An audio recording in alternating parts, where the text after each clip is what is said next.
We believe in the nations of Africa, in the continent-wide spirit of entrepreneurship and innovation. The African continent is home to many of the fastest-growing economies in the world, with the rapidly expanding middle class, a young, diverse workforce, urbanizing populations, and endless opportunities.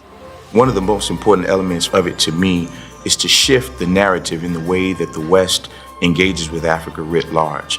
For far too long, it has been seen as a region filled with problems and few opportunities. And I think that we should be shifting that to look at it as a region that does have challenges, but is also filled with opportunities. Prosper Africa brings together the power of 17 U.S. government agencies and market experts to identify investments, secure deals, and create new trade pathways between the nations of Africa and the United States. I'm a huge fan of Prosper Africa. I've seen what it can do and how it can help companies like Cisco and how engaged the people on the ground are. They also bring a very clear and objective view of what their role is going to be, what their expectations from Cisco are. We're a one-stop shop, so companies don't have to waste valuable resources navigating Washington to do business in the United States and across the African continent. Working with Prosper Africa is so easy because there's a deal room and we're able to present a pitch. And Prosper Africa basically stands as an intermediary between us and investors and businesses that could be interested and help bridge the gap. So it actually ends up being easier for us than to spend the effort chasing individual investors sort of across the US.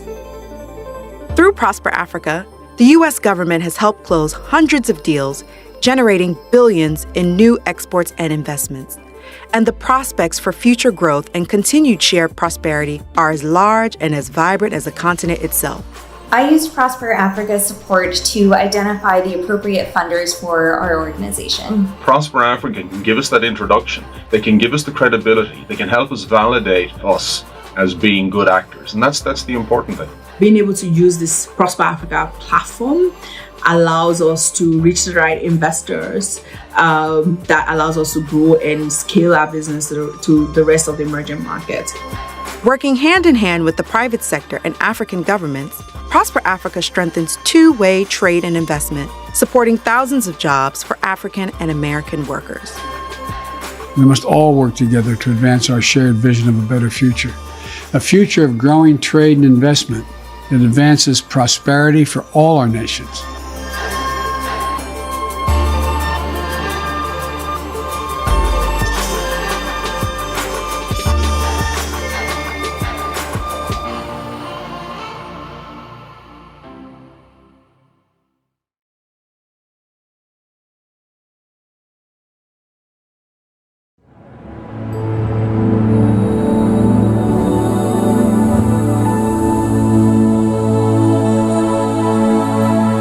Every day, over 15 million members are transforming Africa.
million members empowered to learn, to create,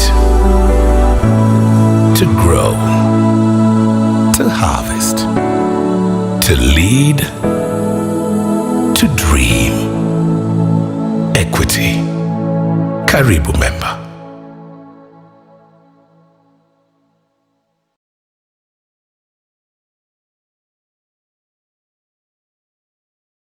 When I think about Minnesota African United, I think just that platform where like it kind of brings everyone together. A conduit, for professionals to learn, educate, and discuss problems and possibly solution for all Africans to improve the life of Africans in Minnesota. To me, is that umbrella organization where I believe every African diaspora in Minnesota should belong to. Minnesota African United seeks to build a bridge between African in the diaspora and African living on the continent to create a marketplace where goods and services can be traded globally. There are all kinds of professional development opportunities. African immigrants in the state of Minnesota are provided opportunity to be, players, in the economic activities of the state. If you have the commitment to empower your community, then this is a place for you. In thriving for the welfare of all Africans within Minnesota, MAU has established 10 working committees with people that are passionate and working around the clock on all issues pertaining to Africa. If your subject of interest is not listed, join us so we can create a committee around your interest. People like me and you trying to see how we can help and grow ourselves. Remember, if you're not at the table, you're in the menu. We can decolonize our mind, or at least get that opportunity to see one another not just as West African or East African or Southern Africa, but as African together, trying to solve problem with African solution. Like the African proverb goes, like you go farther together in order to empower like the whole community to basically rise up.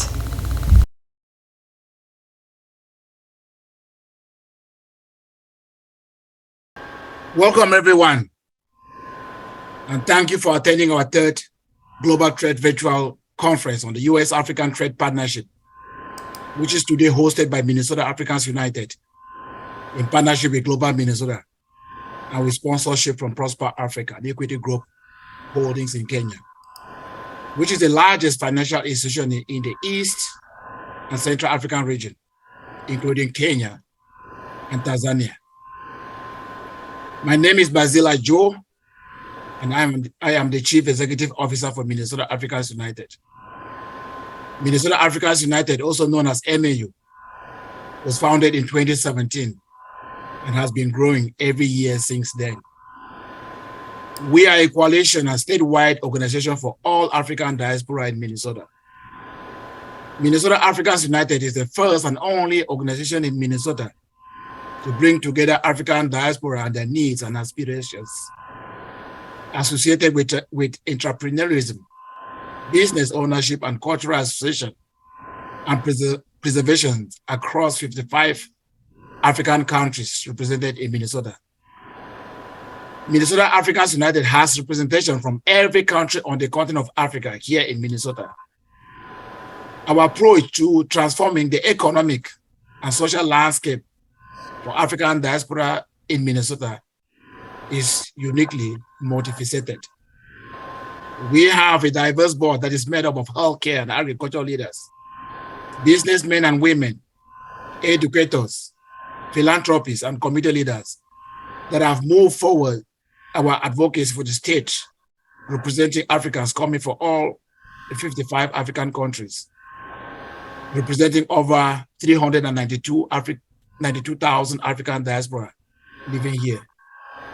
We have 10 committees that represent our organization, one of which is our Trade and Foreign Affairs Committee, which was in charge today in helping to put this webinar together.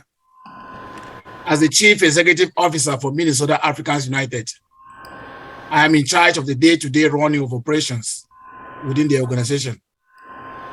I am pleased to be here today and to welcome all of you and to thank each and every one of you for the tremendous work each of you has done to help an African diaspora, not only here in Minnesota, but across the Atlantic. I want to give a special thank you to the board of Minnesota Africans United for all the incredible support to make this conference today a success. And in addition, I really want to thank and give a big thank you to Mr. Trocon Richards, who has always been there to help with our technology and marketing and to make sure that our message go around to every corner of the world. We would also like to thank our partners, especially the Equity Group Holdings in Kenya and our friends across Africa, Europe, and Malawi in particular.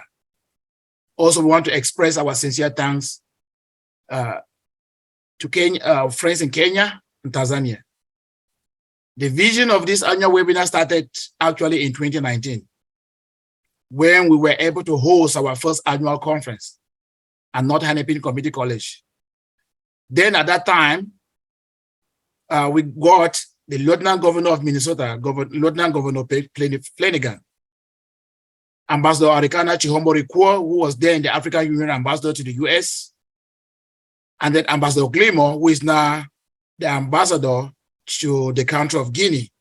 Then he was an Assistant Secretary of State for East African Affairs at the Secretary of State in Washington, D.C. Three of these were our keynote and guest. They were our keynote and guest speakers. Today's third annual conference came from a series of meetings with businessmen and women who are interested in building trade relations with Minnesota and the United States of America that will create jobs, revenue, and fight poverty, both here in Minnesota and across the continent of Africa. There are so many African diaspora men and women who believe that now Africa should be considered the continent of the future, and we're looking for the tools and resources to advance all the opportunities for everyone who is really interested in doing business in Africa. We thank you so much. I'm also sorry to announce that Her Excellency Dr. Joyce Banda, the former president of Malawi, is not with us today as our keynote speaker. Unfortunately, we only found out a few days ago that Her Excellency Dr. Joyce Banda was unable to make it today due to her ill health. We together wish her a speedy recovery, but we are so proud and excited that we have the Managing Director and the Chief Executive Officer of Equity Group Holdings, Dr. James Mwangi from Kenya, and we have Mr. Travis Adkins, who is now the President and Chief Executive Officer of the United States African Development Foundation. Last year, during our second annual conference, Mr. Travis Adkins was with us and provided opening remarks in his capacity then as the Deputy Assistant Administrator in the Bureau of Africa, USAID. This year, he is still with us, and this is just to demonstrate and showing his love for African diaspora. He is with us today as the President and Chief Executive Officer for the United States African Development Foundation. We have a very busy day today, hearing from several keynote speakers, panelists, and presenters. If you have questions, please utilize the chat function in Zoom, where we will be monitoring them and answering them as they come in. We really hope that you enjoy our third annual conference. And at this time, I will take the opportunity now to introduce our guest speaker, Mr. Travis Adkins. Mr. Travis is the President and Chief Executive Officer of the United States African Development Foundation. He'll be giving us his opening remarks. I will hand over the floor to Mr. Travis Adkins. Thank you. Thank you. Good morning to everyone. It's my honor to join you all again for this wonderful diaspora engagement event. Please, and thanks and welcome to all of you. My sincere thanks, of course, to Basil and Minnesota Africa United for all of their organizing for this conference, for my specific individual invitation, and for the great work they're doing in engaging the African diaspora in the United States and elsewhere in trade and investment activities that are set to benefit those across the African continent. As Basil mentioned, my name is Travis Adkins. I am the president and CEO of the U.S. African Development Foundation, and we are the only U.S. foreign assistance agency solely focused on the continent of Africa. We have a unique mandate, of course, for localized development, which is centered on the idea of partnership with African social entrepreneurs and small and medium enterprises, that they be African owned, that they be African led, and that we do not arrive in partnership with our African counterparts, telling them what we think they should do, but instead asking them what they are doing, where they're employing their own genius and their own ingenuity, and how we might partner with them at the local level or at the level of their state or national governments to support those efforts.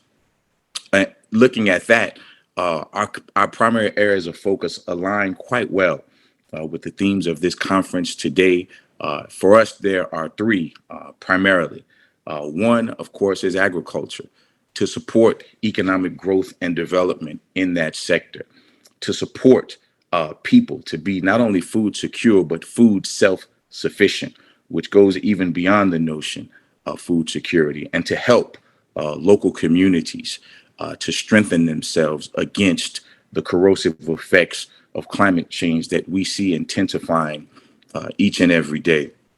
The next part or pillar for USADF is a focus on renewable energy. And of course, this is to support the continent's move towards a just energy transition, again, to support businesses and livelihoods, to support education and vocational training facilities, and critically important in the era of pandemic and what we hope soon will be post-pandemic, to support medical and health facilities across the continent to deal with the global challenges that we all face. The last pillar for USADF is entrepreneurship, with a focus, of course, on women and on youth, and finding ways to create job opportunities, to create populations that have the skills to increase their own employability.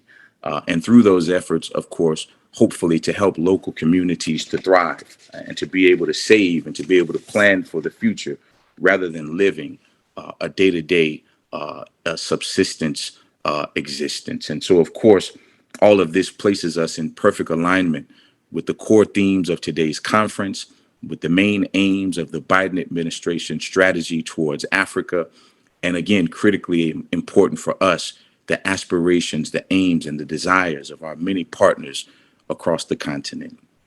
Though our conference today has taken the sub-theme, Prosperous World, Prosperous Africa, I would like to just take a moment to challenge us to turn that around, because the truth is that much of the world has prospered in heavily extractive relationships with Africa, or in the context of Africa's marginalization and exclusion from the global economy.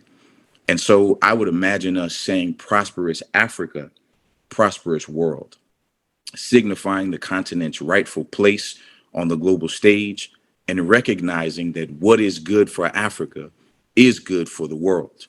This is economic growth and advancement. These are solutions for resilience in the face of climate change. This is improved food security and food self-sufficiency. This is a focus on partnerships and respect for the agency and history of sovereign countries.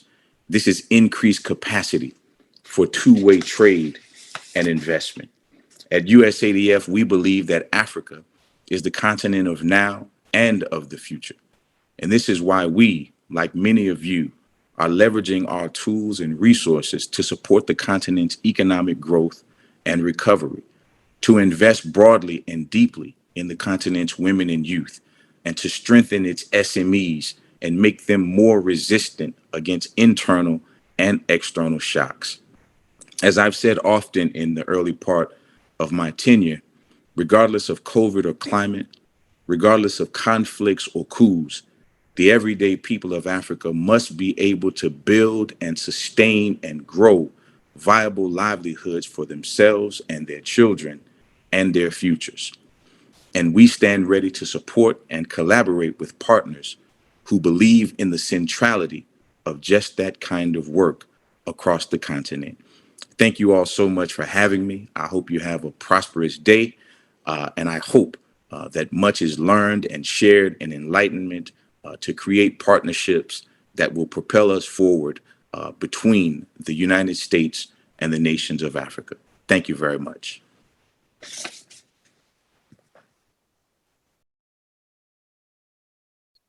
Thank you so much, Travis, and thank you for your leadership now in this new important position.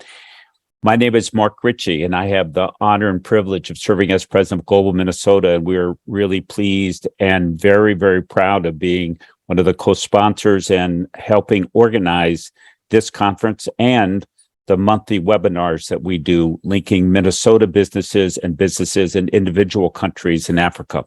But once a year, we gather in this more general conference to take stock of how we're doing on the two-way street of trade and investment, of information sharing, of technology sharing, and how are we doing on building out our relationships.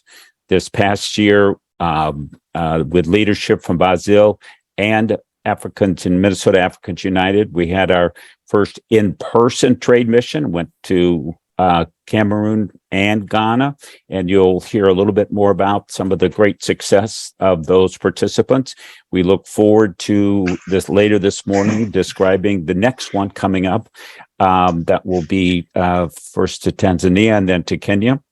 But the focus of our efforts have really been on the social and economic dimensions of trade and investment on both sides of this great ocean that separate Minnesota and our continent from Africa and the many different countries that we have been working with on the African continent. But one of the real pleasures in this work has been learning from and beginning to get new and energetic, exciting ideas. In the opening today, you saw some elements of the African Recovery and Resilience Plan. We're going to talk a little bit more about that with the author and leader of that plan, Dr. James Mwangi, who is here with us from Kenya. We'll also learn a little more about Equity Group and Equity Bank, the financial institution that Dr. Mwangi leads and is helping to really drive big thinking at the global level and big thinking at the regional level and within countries and within farms and villages. So we're going to have a very exciting conversation here soon. Basil, I'm wondering if we could run that video introducing Equity Group just briefly for those in the global audience who are watching, who have not seen this fantastic introduction of Equity Group.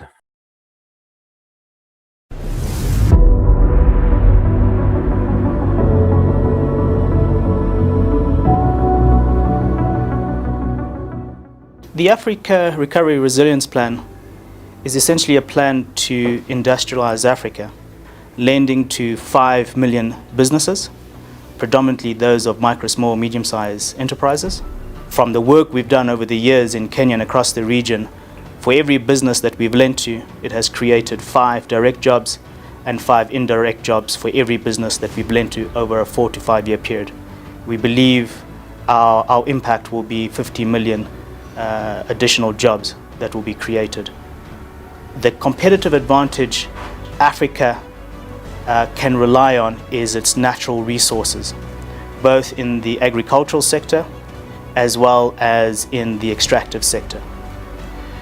As part of this, we want to see more value addition taking place of those natural resources that Africa has abundance of.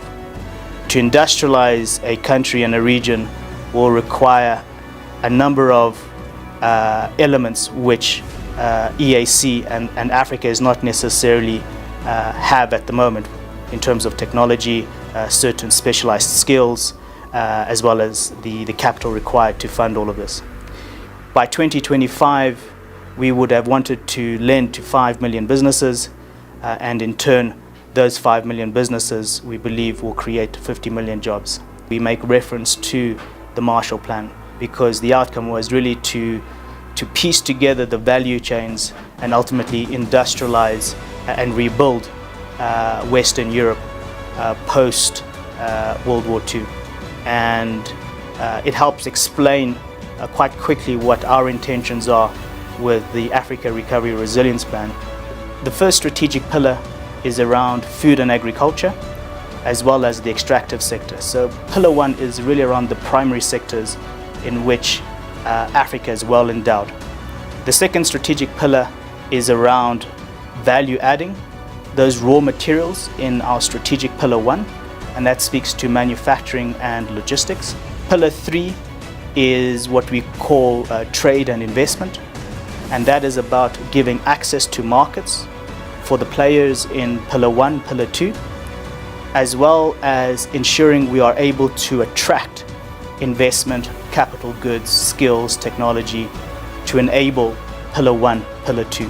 Pillar four is basically the micro, small, medium-sized enterprises, and that's about connecting the informal sector, the micro, small, medium-sized businesses into formal value chains.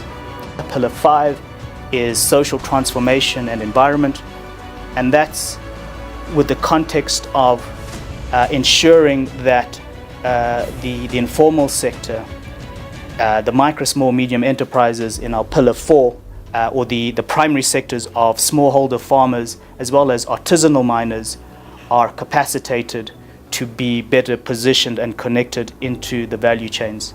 No doubt this plan requires a lot of collaboration, partnerships. So one of the critical aspects of our plan is to connect the value chains, capacitate the players in those value chains, as well as drive access to credit into those value chains, both in terms of working capital and the capex that is required. The focus of the group is really around social and economic transformation of Africa. The business model, which has evolved from these corporate philosophies, is such that we don't only have the economic and commercial considerations in terms of our financial services business, but we also have a social engine that complements what we do. We're sending kids to secondary school as well as to tertiary, both universities as well as technical vocation educational type training. The second is around entrepreneurship training and financial literacy. There we are really capacity building businesses, entrepreneurs. What we are doing as part of that pillar is converting subsistence farmers' consumption into the more productive side of the economies. The third capability within our social engine is really what we're doing around food and agriculture, and we're leveraging off a lot on what we're doing in entrepreneurship training, financial literacy, to support smallholder farmers become more productive and to produce more than just subsistence. The other three pillars is around supporting communities. It speaks to what we're doing in social protection. It speaks to what we are doing in energy and environmental, and it also speaks to what we are doing in health. To industrialize and to have such a regional impact, there's no doubt it requires many stakeholders across different parts of the economy and the region. So we are speaking with partners all the way from governments. There's a lot of policy assessments and changes and enhancements that is required for us to move goods across borders, partnering with the likes of the Africa Continental Free Trade Area Secretariat, the EAC Secretariat, to ensure that the ability to move goods, services, and skills across borders is more seamless. Our second largest shareholder, IFC, helps us together with the broader World Bank group to help catalyze certain markets. We're working closely with our partner shareholders when it comes to considerations around ESG and climate. We have signed MOUs, including the Commonwealth. There is 19 countries, African countries, out of the 54 Commonwealth countries. A number of the 19 we operate in. When we piece this together in terms of our social engine, we have a capability of not only providing financial services, but ensuring those that we provide financial services to, they are more productive, they can be connected into informal value chains. When you piece the plan together, we can execute quite an ambitious plan to industrialize Africa.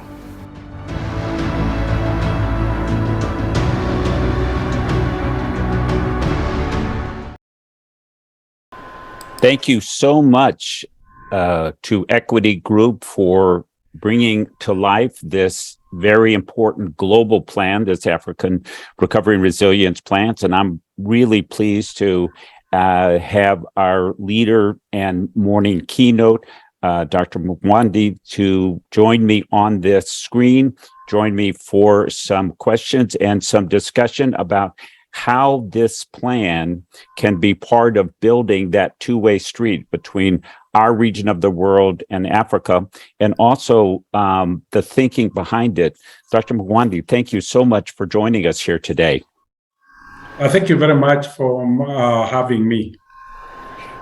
This concept comes directly out of the deep values of Equity Group, the ones that you've brought and built into that institution. Can you give our participants and watchers from around the planet just a little bit of history of how you came into Equity and how Equity has become the leading force, this social dimension, leading to this particular and many other social and economic projects and programs that you're engaged in? Thank you very much.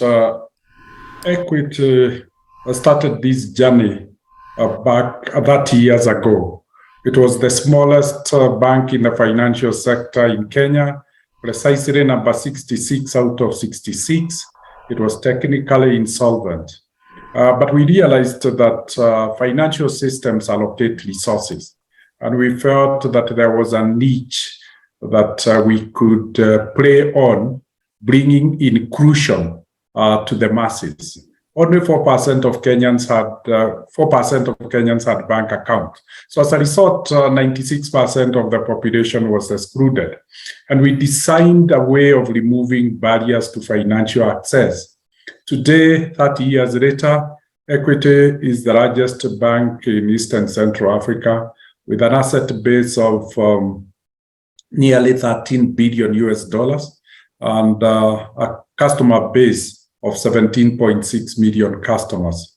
But the attractiveness of Equity is that it adopted a shared prosperity business model, where it recognized communities as major stakeholders. And as a result, then it invests 2% of its total revenue to capacitate members of the community to onboard on financial inclusion, to be empowered, and where need be, to be supported so that they can achieve financial services sustainably. Whether we have to provide guarantees, whether it's financial literacy, entrepreneurship training that enables them to really be able to fit within the financial services.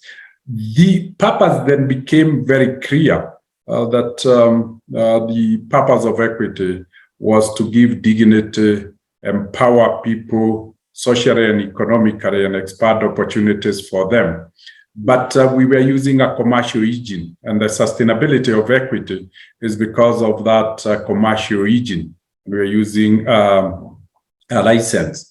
So later on, it evolved that the social impact was becoming increasingly bigger compared to the economic work. And so we formed the Equity Group Foundation as a corporate foundation to champion the social work. So deliberately, we then created an organization with two engines, a social engine and an economic engine. The economic engine then provides for scalability and sustainability, and the social engine catalyzes de-risking for those being included at the bottom of the pyramid, capacitate them through training so that they could be able to actively participate in economic activities. And then we later realized that the best way of sustaining the social impact was to play in the real economy.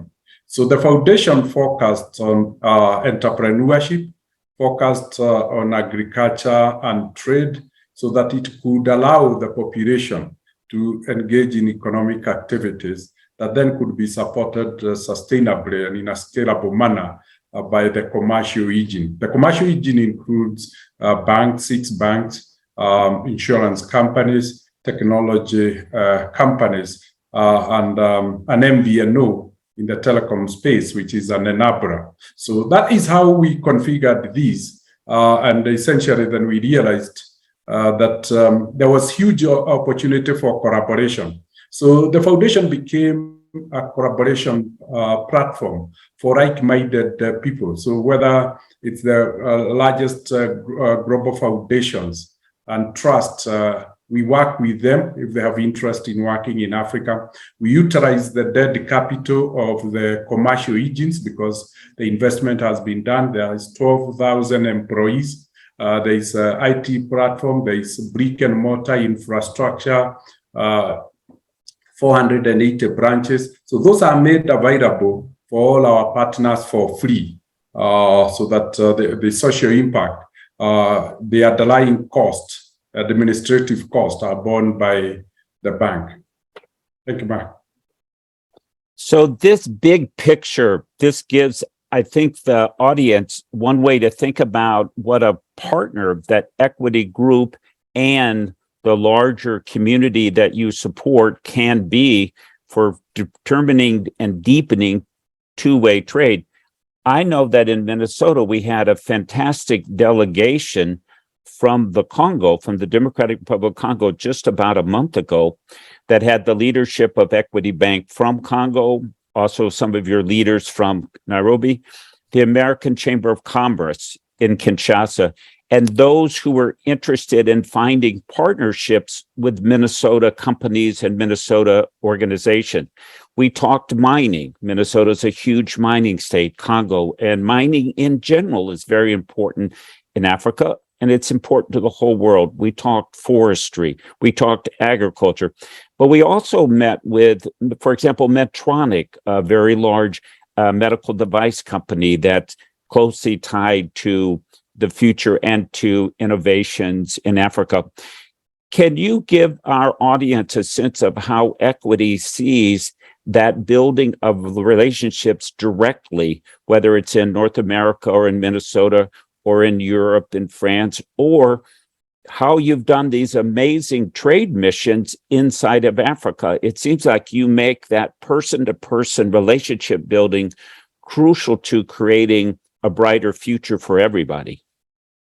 The COVID-19 taught us many lessons. One, the unsustainability of the global economy as structured. The supply chains were completely broken, and we realized a continent like Africa could not get PPEs, could not get vaccines when manufacturing started because the global supply chains were broken. That was really better again amplified when Russia and Ukraine went into the situation they are in, and we couldn't get the grains given the dependence on production to a few countries. And we realized that when you put those two together, we are set for a 1945 movement, a movement of global reset. But this time it is not about security, it's about economic prosperity of us and sustainability of the world. And that with the insights of managing the Equity Group And maybe Mark to say, in 2003, I was challenged by the President of Kenya to help develop a long-term strategic plan for Kenya called Kenya Vision 2030. And after it was formulated, again, I was challenged to be the chair of Kenya Vision 2030 Delivery Board. And after 15 years, we saw Kenya had transformed from a least developed country to a lower middle income economy. The GDP of Kenya had grown 11 times, from $10 billion to $110 billion. From the lessons that we had picked during that journey, we felt we could render service to Africa and develop a broader plan that the African continent, if it adopted, would allow everybody to have their hearts on the deck, whether it is the African citizens, whether it's the international community, whether it's the global business capital, and try and support Africa to find its place in the transformed or reset global economy. And we realized Africa could easily replace the grains that Russia and Ukraine was providing to the world, because it has 60% of its Arab blood. We realized Africa could be able to support finding solution to the global climate discussion, because 60% of the green minerals are found in Africa. And it's on that basis then we said, let's develop the African Recovery Plan, whose outcome should be transformation and development of Africa, so that Africa then can add value to the global economy and can be an equal partner to other civilizations. The first thing we realized was that the best thing was to use markets. And so we focused one in the East African community, the African Continental Free Trade Area, but we realized to lift Africa from where it is, we needed everybody who can play a role globally. So as Brent was saying in the introduction video, we realized trade and investment would be very, very central. So the road shows and trade missions we are making, and we made to US, and we are glad that we are hosting a trade mission in Kenya and Tanzania later on in October and November, is to attract the capital and skills and competence from global private sector to invest in Africa. And the primary sectors, as Brent has indicated, is in agriculture. How do we increase productivity in agriculture? How do we increase productivity in the mining and natural resource sector? And we realized we don't have time to learn. The global capital, the global entrepreneur, the global corporates already understand this. So the missions that we are making is to attract them to the continent on account of two things: invest and link us to the global markets, because it's all about trade. And we are hoping that value addition in the agricultural sector, instead of exporting raw materials, value addition in the national resources would then create needed jobs for young people in Africa, so that we can stem the African global migration. That is, to a great extent, is a challenge. So create opportunities in Africa. But secondary is to try and lift, create wealth in Africa, because it's from raw material to finished products. Tax positions will be better. And given that the private small and medium enterprises will populate the value chains of manufacturing and such ecosystems, then we could have part of the wealth being distributed in the continent. So in a nutshell, that is how we thought America host maybe the best entrepreneurship skills and competencies, the most established corporates. And we thought a partnership between Africa and America would contribute significantly to making this plan come true. In addition to that, we're also promoting this plan in Africa across inter-country trade. And we're exploiting either the regional or trade blocks, like the East African community, the Southern African trading community, or the Commonwealth as also another opportunity that we can explore. Anybody who could lend a hand, but using trade as an instrument. Yes, grants are okay because we need to capacitate and support the micro and small enterprises, but we're saying, why don't we do it using trade? Because trade is scalable and it's sustainable.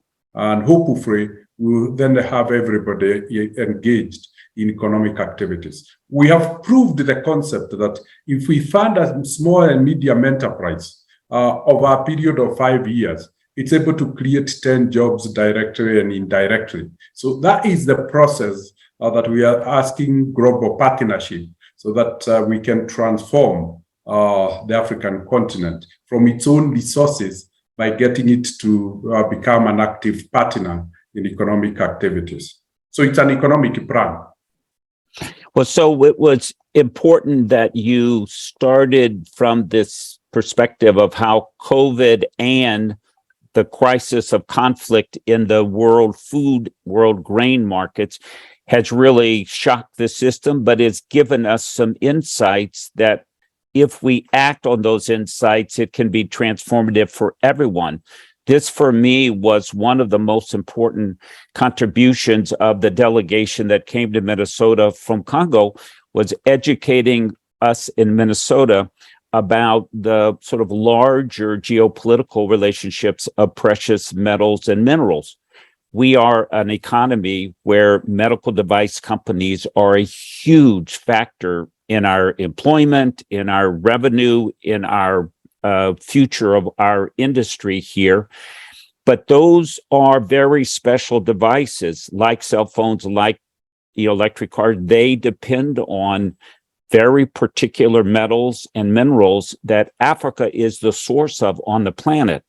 And so beginning to see that our futures are bound up together, and then trade being the mechanism by which we share with each other those ideas, the intellectual property, the physical materials, that delegation helped us in Minnesota to think bigger. But I have known that your work has also been about helping the whole planet understand about the dependency that is dangerous and the interdependency that can be a solution. And in one of your most recent talks, I think you talked about, in a way, if I'm interpreting you, how crazy it is that just 5 countries on the planet are in control of the global food supply, manufacturing, electronics, energy, that we have made the world economy so dependent on such a tiny number of countries that we are all at risk. And that Africa provides the opportunity for creating an interdependent and mutually supportive world. Your leadership in Kenya, if I remember correctly from what I've read and studied, you were in a key position to lead in the response by Kenya to the COVID-19. One of the things that happened was that Kenyan textile manufacturers began to create the personal protection equipment that was needed because the world market had shut down. Rich countries just said, no, we're not going to export. We're going to keep it all for ourselves. Kenyan manufacturers then adjusted and began making it, and that this then created a new market for Kenyan manufacturers out into the world. It seems like those kinds of stories are ones that are terrible in their origins, these rich countries keeping all the vaccine and the protective gear, but then creating a new opportunity that over the long term probably is transformative for Kenya and jobs and manufacturing in general. But they also begin to give the world more diversity, more backup capacity. Can you share with us your experience of that leading in Kenya, that response that have helped to bring forth some of these African recovery and resilience ideas that you're presenting to the world? Thank you very much, Mark. When COVID struck 2 years ago, the Board of Equity allocated $17 million, and I was charged with the responsibility of giving a response to the community that would enhance the protection of society. So we picked on providing PPEs to all government hospitals that had been dedicated to dealing with the COVID patients. We also picked hospitals, faith-based hospitals that were also dealing with that, and said we'll provide all PPEs to them for a period of 3 years. We felt we could do that. But suddenly we realized when we went to the market, there was no supply. There were no PPEs. The global supply chains had been broken. They had been disrupted. And the question is, what we will do with this money? And like I said, we reached out to an international consulting firm and requested them to provide training to manufacture 116 manufacturers in Kenya to repurpose, retool their factories to produce PPEs. Within 2 months, Kenya had become self-sufficient in production of PPEs. And by the 6th month, Kenya became the largest exporter of PPEs. And suddenly we realized we had created the manufacturing sector from health equipment. And so that was a very big lesson of global collaboration with knowledge out there in the world, and the capability of the private sector to respond to a shock. And it's on that basis that we are saying, and you have put it right, the world is going through a massive economic shock. Not in the recent past have we seen the level of inflation, the level of volatility in the exchange rates, particularly in the emerging currencies, where there's turbulence in currencies. And we have also seen significant inflation levels and rising interest rates. And when you look at it, it is a systemic supply shock of both energy and food. Then suddenly we are paying a very hefty price for such a shock. When you you do a deep dive, then you see again it's a systemic challenge that emanates from dependence. The world was depending on grains and gas, energy from Russia and Ukraine. And once the supply was stopped. So essentially that gives us a hint of another opportunity to develop local and regional supply chains in food and energy, so that hopefully we could commemorate the impact. Because it goes beyond affordability. It's not whether you have money or not, there is no supply. Then we looked at and analyzed the world and realized manufacturing, as you rightly said, is concentrated on only 5 countries, one of them being China. We're now talking of a situation of China and Taiwan, and we can see the discomfort that it's setting out. And if that was happen, what will happen to the manufacturing? We looked at edible oils and realized 90% of edible oils come from 2 countries in the world. If the situation played out there, then literally the world will go without. So we saw an opportunity for diversification. And we felt Africa was very well positioned to support the diversification of agricultural produce, particularly grains. We felt Africa was very endowed to become an alternative producer of energy. And here it's a wide range of energy sources. And we also felt that Africa could exploit its green minerals to try and alleviate some of the energy issues that are leading to pollution.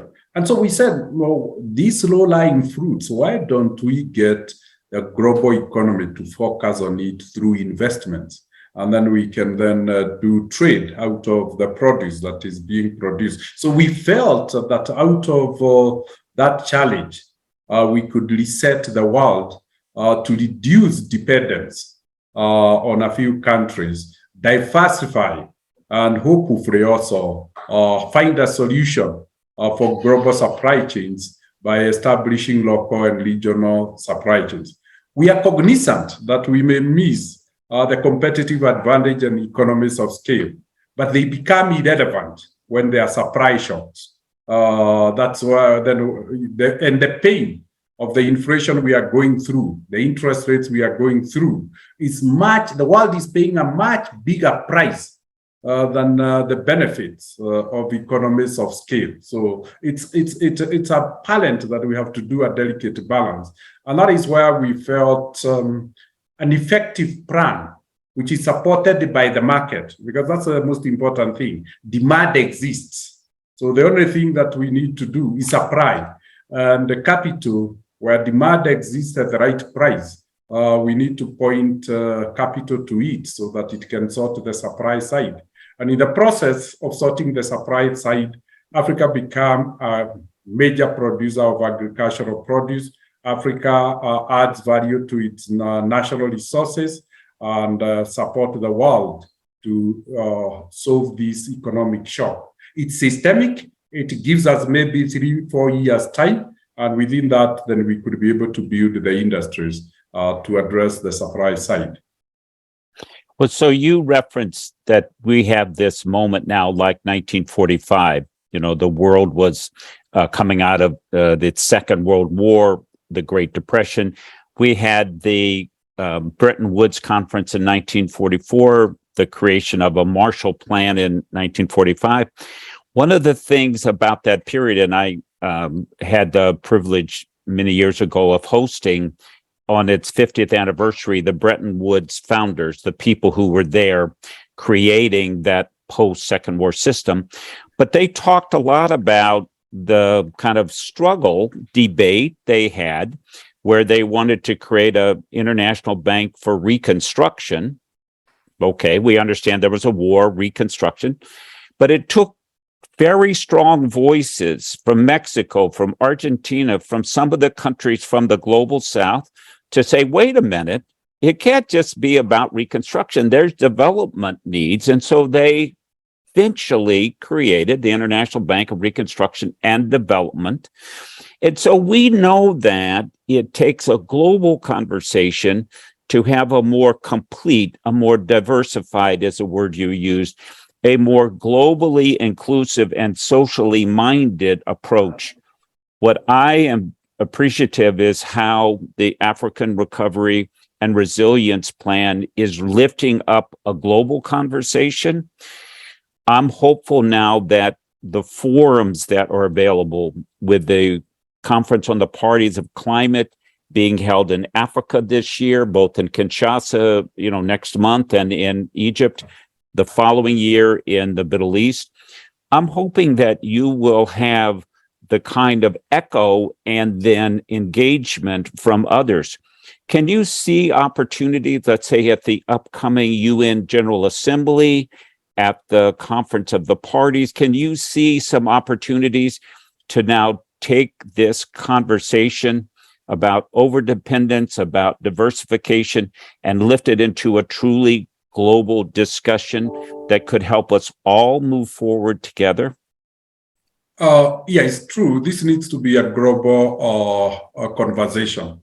And in thinking about the African Recovery and Resilience Plan, we started by seeking partnerships and collaborations. And our first call was with IFC and the World Bank Group, and said, this is the plan we have. We know you are interested in the development of Africa. Is it something you would be interested in? The outcome of that was that IFC decided to buy almost 7% of the entire equity group or shareholding to demonstrate its commitment, and then signed a check of 165 million to say, and this is even part of it. We then proceeded to talk to about 16 development banks and aligned with them because we need more than equity in the financial sector. Once we secured that, then we decided to talk to the UN. And I'm glad to say in all the countries that we operate, the UN resident coordinators have signed into the agreement a collaboration partnership. So then the discussions are in all the institutions. And then we went to our national government and then said, would this be a collaborative effort so that it's part of the national development plans? It's part of what is funded in the budgets as priority sectors, the 6 sectors. And again, that we have achieved with countries that we operate in. So it needed to be a collaborative effort delivered through partnerships. And then we felt that maybe the biggest force of change will come from the private sector because it's about investment. And that is when then we started this concept of trade missions. We could, 3 weeks, my colleague Joy supported the government of DRC to do a road show in 4 cities in the US, speaking to investors, because it boils down to allocation and deployment of capital, opening markets for trade. Then we decided to talk to trading blocks and community, and then East African community was the first one to sign. The African Continental Free Trade Area Secretariat signed. Then we went to the Commonwealth. The same thing applied. So we found we had got the momentum. And it's on that basis, then we said, let's get the private sector. I'm glad to say so far, in each of the countries we operate, each country has 2 or 3 major flagship projects. And the African Recovery and Resilience Plan that we have de-risked using debt. And most of them are transformational projects that demonstrate it can be done and whose effects and impacts we are seeing. However, we need to, like we have done with the East African community, to take the conversation to the next level. And I believe we now have the gravitas, given the partners we have been able to onboard, to have global conversations beyond the boardrooms. Well, so you've received many awards and accolades and recognition, but your speech that I share with so many people was the recognition by the Oslo group of your leadership on the question of world peace, that the work of equity and building social justice and building economic power, these are the fundamental building blocks of peace. In this day, right this moment, where we're very aware of the war in Europe, we're less, but no less important, the wars underway in Yemen and Syria and various other places. Are we really now in a place where we can begin to say this kind of leadership, which is in the private sector and the financial sector, in combination with agriculture and all these other pursuits of humanity, that this has got to be the central core of our peace building at the planet level? You were eloquent about your own vision. I'm wondering if you feel now's a time where we need to put a big loudspeaker on the question of peace and prosperity combined and really push leaders and society to see that these things must come at the same time and come together. Peace, Mark, is a prerequisite for sustainability. And peace is too important to be left to one category of leaders. And the private sector must become champions of building global peace. The private sector, particularly capital, the private sector capital is hosted by communities. And if those kind of communities don't find peace, then essentially what we are saying is that the very survival of the enterprise is also threatened if it's operating into such a community. So environment is an environment either offers opportunities or threats, and lack of peace, war, is a threat to the existence of the enterprise. The issue of trust, while the enterprise and its owners and sponsors are doing well, and the host communities are doing poorly, then it creates mistrust and it creates discomfort in the relationship. So it is fair and just right for the private sector to acquire a sense of awareness and consciousness of the role it can play to promote a sustainable environment for doing business. And one of it could start with thinking purpose and going beyond the profit and having a wider purpose that includes a social orientation to capital, and saying there is need for both economic and social transformation to go together so that nobody is left behind. And consequently, then we can treat society and host communities as stakeholders in the commercial world. And that will be the biggest contributor, because if you look, most of conflict is about resources. So you could lead, if there's a formula of sharing economic resources or treating host communities as part of stakeholders and giving them host dividends, then essentially would be creating greater harmony between society and enterprise. It's on that basis that I feel that we can't ignore a concern that threatens sustainability of the world. And the private sector should be able to raise its voice and say, this is an issue. We have raised our voice about climate change. And I think peace will be another issue that should equally be given the same focus. Well, I'm speaking today from Minnesota, and one of our very proud leaders who've come through our state, UN Secretary General Kofi Annan, went to college here, and he left a big impact, and he had come back many times.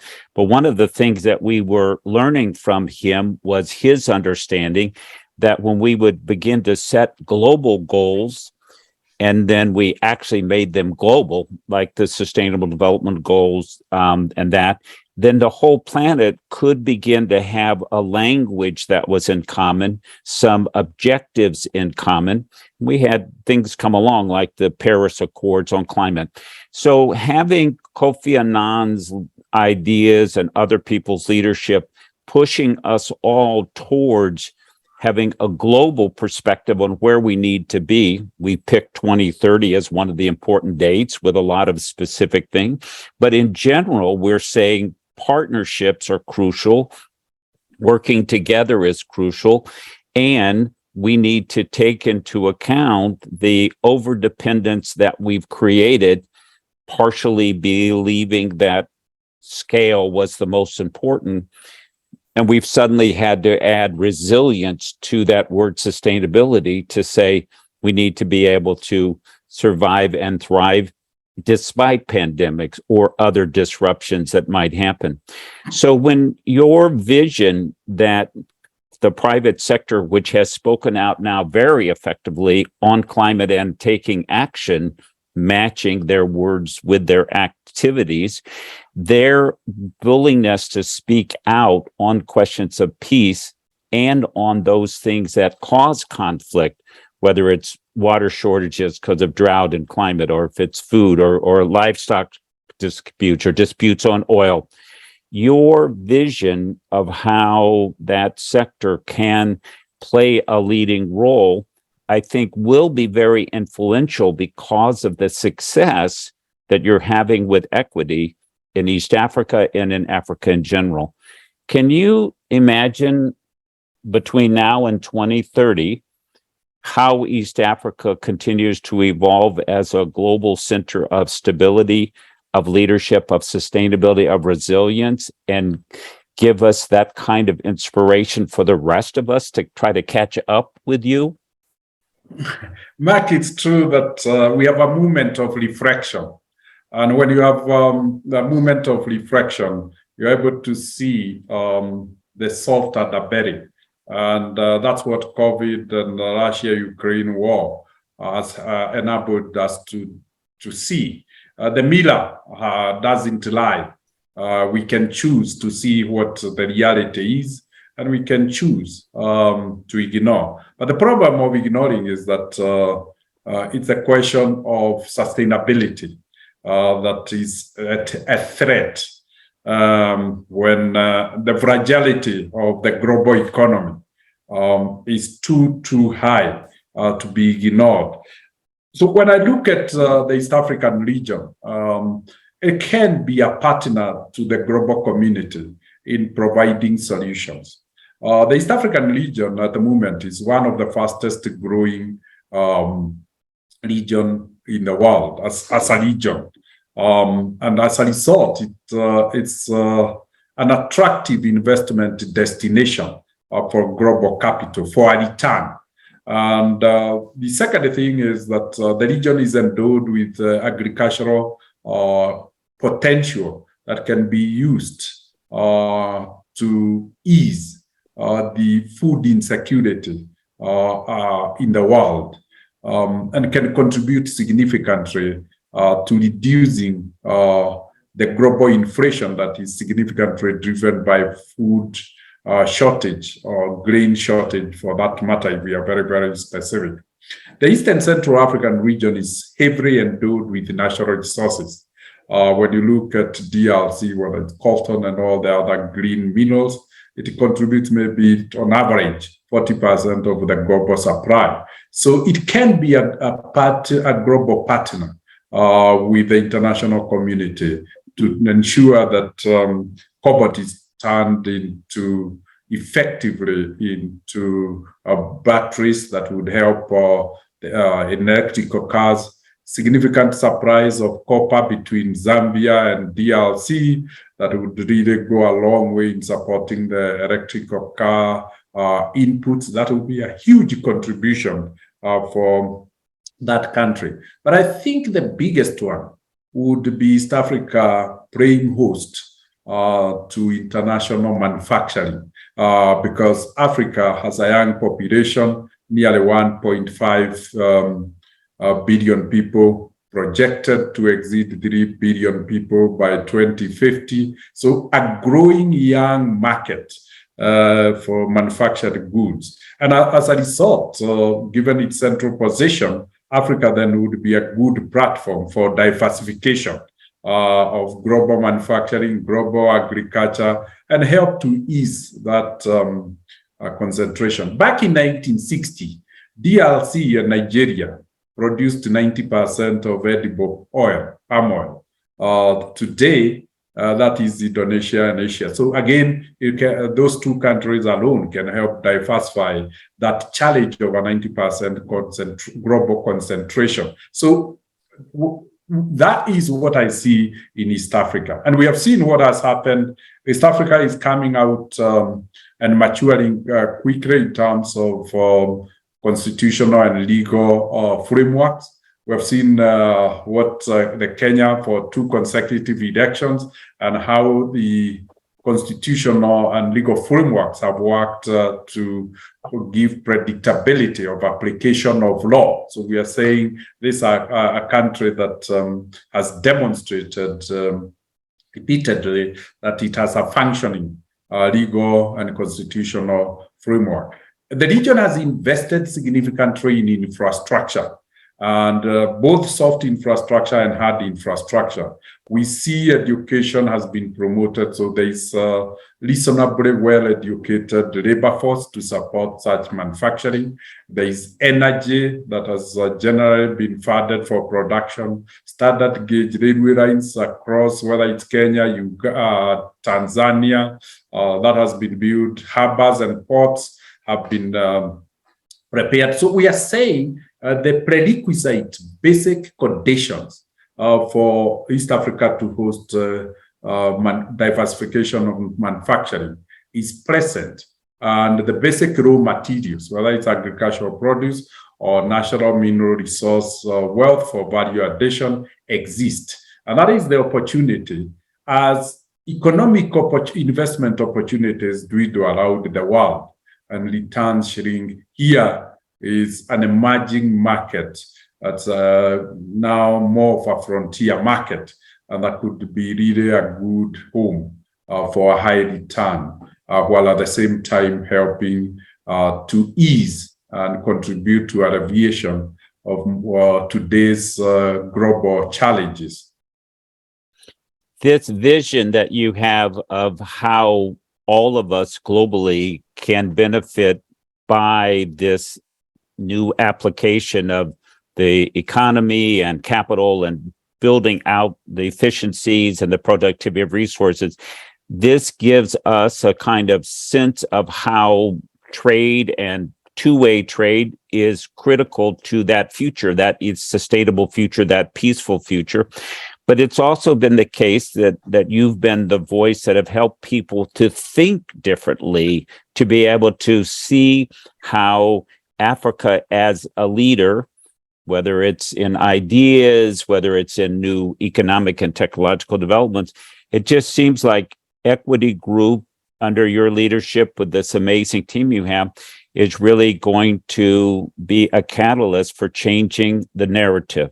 And I know that often you're talking about the narrative and how this is something that all of us need to be focusing on.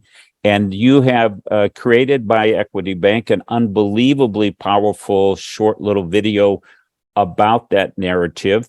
I want to show it to our audience as a way to wrap up our discussion, but you want to just say a word about how you came to make this amazing little clip and how you see narrative as vital and important to the broader conversation? Thank you very much, Mark. One, we are more happy and humbled that we're able to make a contribution, whether it is in convening or catalyzing human efforts in solving human problems of a global stature. But we felt that the most important thing we can make a contribution is to communicate. And the reason why most people have not played a lot of people want to make a contribution, but they don't know how. So two things we felt we could bring on the table. First one is a plan that we could all act on, and particularly an African plan that is generated in Africa, contextualized into the situation and circumstances of Africa, and which would emotionally connect with the African society, because it is an African plan. The second one is then communicate. And communication is two-way. One, we could verbalize it, like this piece would do. And the second one is to be a champion of global, trying to create a one world, one people, one world. And that is why get Africans to travel to the US and link with the Americans and say, we have a common agenda here, and this is what we can contribute. This is what we see we can contribute. So we promote dialogue at the global level and convene and mobilize people towards a common problem that we all need to jointly solve. And then Africa says, and this is what we have to bring on the table. And hopefully also say, and we think you can make this contribution. And for the Americans, like we've said, we are saying, here is an investment opportunity. You have the capital. And two, you have the markets after we have produced. And then Africa is saying, we have here, these are natural resources we can bring the table. This is land that we can cultivate together. And we have young men and women who can provide the labor in the manufacturing. And then, so we thought, why don't we showcase some of these human efforts? Because this is a human story. And so this piece of communication is that everyday effort of individual citizens making contributions to make the world a better place. And the most important thing is the inspiration that comes from daily efforts of ordinary people as they try to improve livelihood and make the continent better. So this is more of communication, it's sharing. They say if it has not been said, it has not happened. So we wanted to say it is happening and extend an invitation to others to take a cue and scale the happening. Well, thank you for inspiring us here today. You're giving your time and your attention and energy to all of us. And thank you for inspiring us with this vehicle of communications. And we have so many more things to do together. I look forward to our next conversation. But thank you for being with us today on this very special occasion. Basil, can you run that video for us now? Thank you, Mark.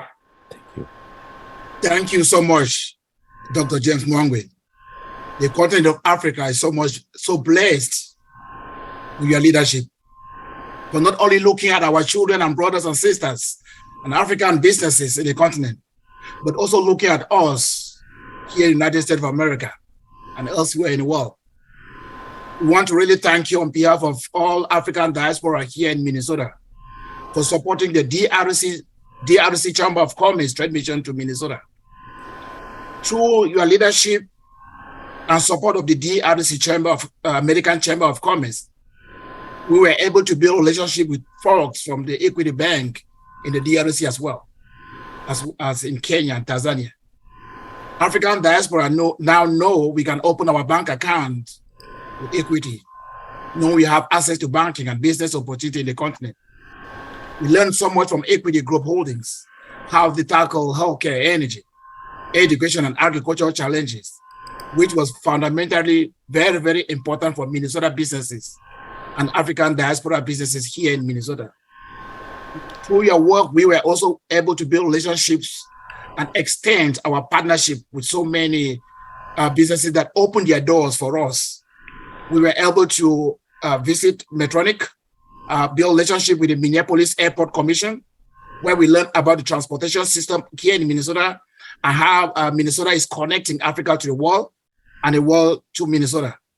We were also able to build relationship with all electrical power generation projects, manufacturers, mining companies, which created many opportunities for all of us here in Minnesota to now plan to invest in Africa. Through your work, we were able to be educated and we were sensitized about Africa. We interacted with the delegation as well. And this is an example of a reverse trade mission that build momentum for us planning a more bigger trade mission now to Kenya and Tanzania from October 22 to November 5th, after our trade mission to Ghana and Cameroon. Dr. Mwangi, I want to thank you. Thank you. Thank you. And now, Trokon, we're turning over to you. Please, will you be able to get ready and play a video from Prosper Africa? And we will, after that, we will hear about resources for doing business in Africa from the United States government. There is no way you can do business in Africa without talking about money, without really getting support from the US government. And after that, we'll be able to hear from my friend Jeremy, who will join me on board, and then jumpstart our finance panel. Now over to you, Trokon, and then after you will hear from Jeremy. My name is Temigiwa Toboso. I'm the founder and CEO of LifeBank. LifeBank is a supply chain company operating in 3 countries in Africa. We deliver critical resources, critical commodities like blood, oxygen, vaccines, the works, to busy hospitals in emerging markets.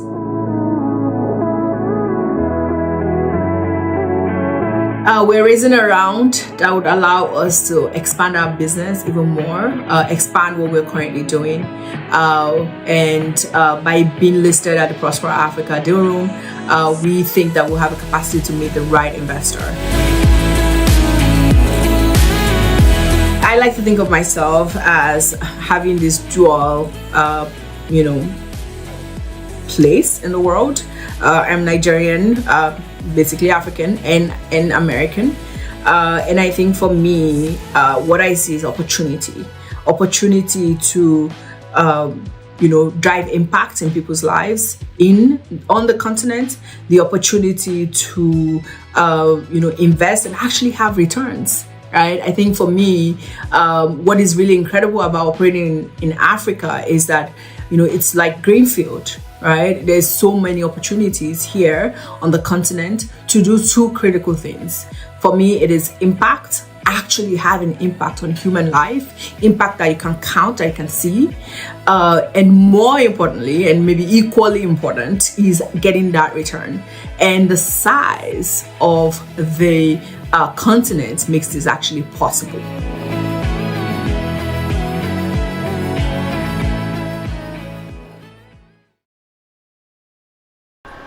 Great. Thank you so much, Basil. Thank you to everyone on the line here listening in. Thanks to Minnesota Africans United for inviting us to participate today. My name is Jeremy Faber. I'm a private sector engagement advisor with the Prosper Africa Initiative.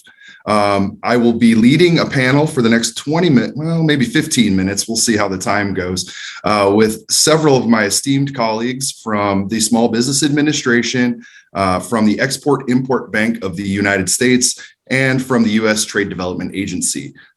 Prosper Africa coordinates 17 U.S. government agency tools and resources to create a one-stop shop for U.S. and African businesses to approach advisors like me to help navigate the U.S. government's myriad tools. We are currently representing somewhere near 90 tools across the United States government, these 17 agencies. And we know that that can be quite difficult to navigate as a business. And so we have our website, prosperafrica.gov, which I would encourage you all to check out.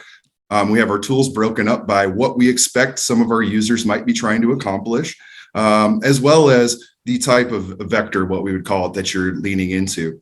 All of the agency tools, as well as some external tools, are present on the website, but you can also always reach out to us and our advisors by emailing prosperafrica@usaid.gov. Again, this is all on the website, and I encourage you to reach out to us. When you do, our advisors will take you under our wing and try to find out what your business specifically needs, and then help connect you directly to the government resource that can assist you based on where your business is at. Obviously, no two businesses are identical. We have learned a little bit about how to roadmap through the United States government tools, which can be very complicated. So again, we are a one-stop shop, and we encourage all of our businesses who are listening in today to reach out to us. But more than that, Prosper Africa is a way to amplify and coordinate already existing tools within the United States government. And we have 3 incredible speakers representing some incredible tools for U.S. businesses here in the next 15 minutes or so. Without further ado, I want you to be able to hear directly from all of them. And I see we have Claire, Rick, and Danielle all off camera. Welcome, everyone, today. Thank you for joining us. Yeah, I think we'll start with Claire over at the Small Business Administration. If you could just quickly introduce yourself and then give us a few minutes on some of the great tools that SBA offers to small businesses in Minnesota, that'd be great. Thank you. Great. Thanks so much, Jeremy. And hello, everyone. Yeah, my name is Claire Ehmann, and I am the Deputy Associate Administrator for International Trade at the Small Business Administration, or the SBA, as we like to say. I'll tell you a little bit briefly about the SBA, why we are excited about exporting, and the services that we can offer to U.S. small businesses. I will start with the statistics for this international audience. So, as 95% of the world's consumers and 2/3 of all purchasing power are located outside of the United States. So it's really an enormous international market and a huge opportunity for small businesses. Expanding the base of small business exporters and helping small businesses to explore new trade opportunities is the key component of SBA's overall small business strategy. And my office, the Office of International Trade, exists to support American small businesses to explore exporting as a way to grow revenue and diversify their customer base. So I'm happy to be here to tell you about some of the services and the opportunities that the SBA offers through our Office of the International Trade. So international markets are an often overlooked sales channel for U.S. small businesses. Too many small businesses do not export because of the perceived or actual barriers associated with international sales, including the regulatory environment, difficulties getting financing, and honestly, just not knowing where to start. But for small businesses, becoming an active participant in the $80 billion global trade economy presents a tremendous growth opportunity because we know that U.S. exporters are more financially stable, small businesses that export expand faster, and they create higher paying jobs. Businesses that export are more resilient, they are less dependent on any one market, and exporting can stabilize sales for those who make seasonal products. And we also, of course, know that small businesses are exporting. Nearly 98% of American exporters are small businesses, accounting for a third of the United States' $2 trillion export value. This means that there are already several 100,000 current small businesses that are selling internationally. And we've definitely seen an uptick during the pandemic, as well as more businesses had to pivot to selling online and would sometimes get international customers, right? That's sort of a gateway into being able to expand into exporting. Our goal at the SBA is to ensure equitable access to the benefits of trade, harnessing the power of small business, especially those led by underserved and members of the African diaspora. As part of that effort, we are strong supporters and part of the Prosper Africa initiative and the Build Together campaign. We're working really hard here in OIT to build awareness of our trade-related programs, which can help you export your products and services, including to Africa. So our SBA export programs and services generally fall into three baskets. We have training and education, grants, and then loan guarantees. I'll tell you a little bit about each one. First, we provide advice and counseling to help businesses that don't know where to start or who are confronting barriers in their trade journey. We have a hotline that you can reach out to and a website dedicated to helping small businesses who want to export, the Trade Tools website. I will post a link to these resources in the chat, and of course, they're also on the Prosper Africa website. Second, we have the State Trade Expansion Program, or the STEP grant program. This is a great program that provides grants to help assist small businesses with export development. This year, we're really proud. We are actually today announcing we are awarding 52 states and territories with STEP grant funds, including Minnesota.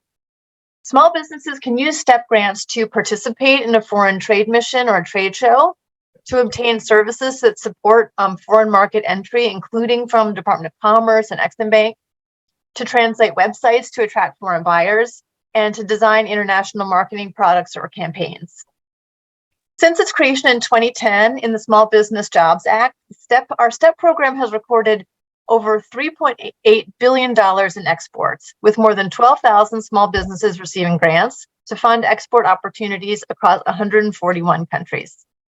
And we're really proud of our return on investment. So last year, for every $1 that was invested in a STEP grant, businesses benefited from $42 in export sales. And as states continue to improve their exporting skills, the returns on investment keep improving. Then finally, our third bucket, the Office of International Trade, offers finance options.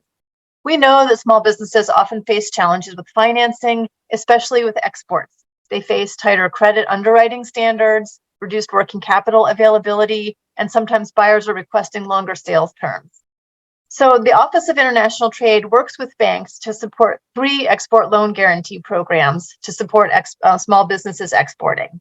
We have international trade loans that can cover short or long-term costs necessary to sell goods and services abroad, as well as a working capital loan program to finance foreign sales or fixed assets. SBA provides the lenders with a 90% guarantee, so that decreases the bank's risk of lending to small business and helps encourage that them to give the loan. If you're interested in any of our finance options, SBA has export finance managers across the country that can help you figure out which loan might work best for you and to help position yourself with a participating lending institution. We do have an export finance manager right here in Minneapolis. His name is Carlos Sosa, and I will put his information also in the chat. But we also know that not all businesses are ready for an SBA export loan.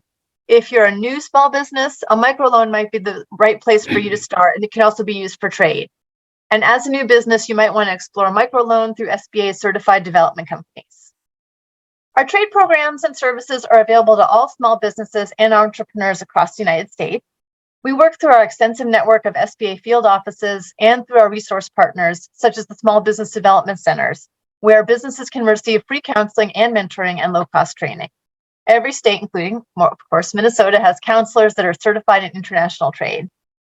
So we have a lot of resources out there to support you, and we really want you to succeed. I'll post those links that I said in the chat if you want to follow up on anything. And now I'm happy to pass it over, I think, to my colleague over at USTDA, right, Jeremy? That's right. Thank you so much, Claire. All the resources are available on the SBA website, and they're also on the prosperafrica.gov website. You can reach out to the colleague that Claire mentioned. You can reach out to us. No wrong door to get this information. Thank you so much again, Claire. Now over to you, Danielle, with USTDA, the U.S. government's project prep agency. Thanks, Danielle. Great. Thanks so much, Jeremy, and good morning and almost afternoon, everyone. My name is Danielle Agres. I am USTDA's country manager covering the Southern Africa portfolio based in Washington, D.C. It's a pleasure to be speaking with all of you today. And I'd like to begin by providing an overview of USTDA's program and tools, and then I'll give a couple of examples of our work on the continent. But just as Jeremy noted, USTDA is the US government's project preparation agency. So that's the bread and butter of what we do. But in terms of our mandate, we work alongside and in support of US companies to further the development of large-scale infrastructure projects in emerging markets. We are a US company demand-driven agency, so we go and work where US companies are working and are competitive. We have a dual mission that is focused on both developmental impacts as well as US exports.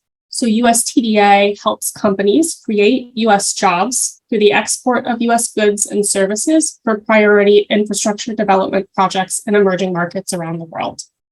And we do this through linking US businesses to export opportunities by funding project preparation and partnership building activities that develop sustainable infrastructure and foster economic growth in partner countries. USTDA works primarily across our 5 priority sectors, which are energy, ICT or information communications technology, transportation, healthcare, and agribusiness. And across these sectors, we really work across the value chain of the sectors. As noted briefly, to achieve our mission, we have 2 different sort of sets or buckets of tools that we use primarily. For the first, we can provide grant funding for project preparation. So through this tool, we can award grants to an overseas project sponsor, or essentially the project developer that's developing a project in Africa. And the grant is for a US contractor to conduct a feasibility study, technical assistance, or pilot project. So USTDA looks to fund comprehensive analysis that will help bring a large-scale infrastructure project from concept phase to financial close, really looking to support projects to be structured bankably and attract implementation financing once they move to that phase. So just to take a step back there to note that USTDA focuses exclusively on project preparation, so we can work at any stage of the project lifecycle up until financial close, but USTDA does not do financing. There are other US government agencies that work in that space, including EXIM that's represented on this panel, as well as the Development Finance Corporation.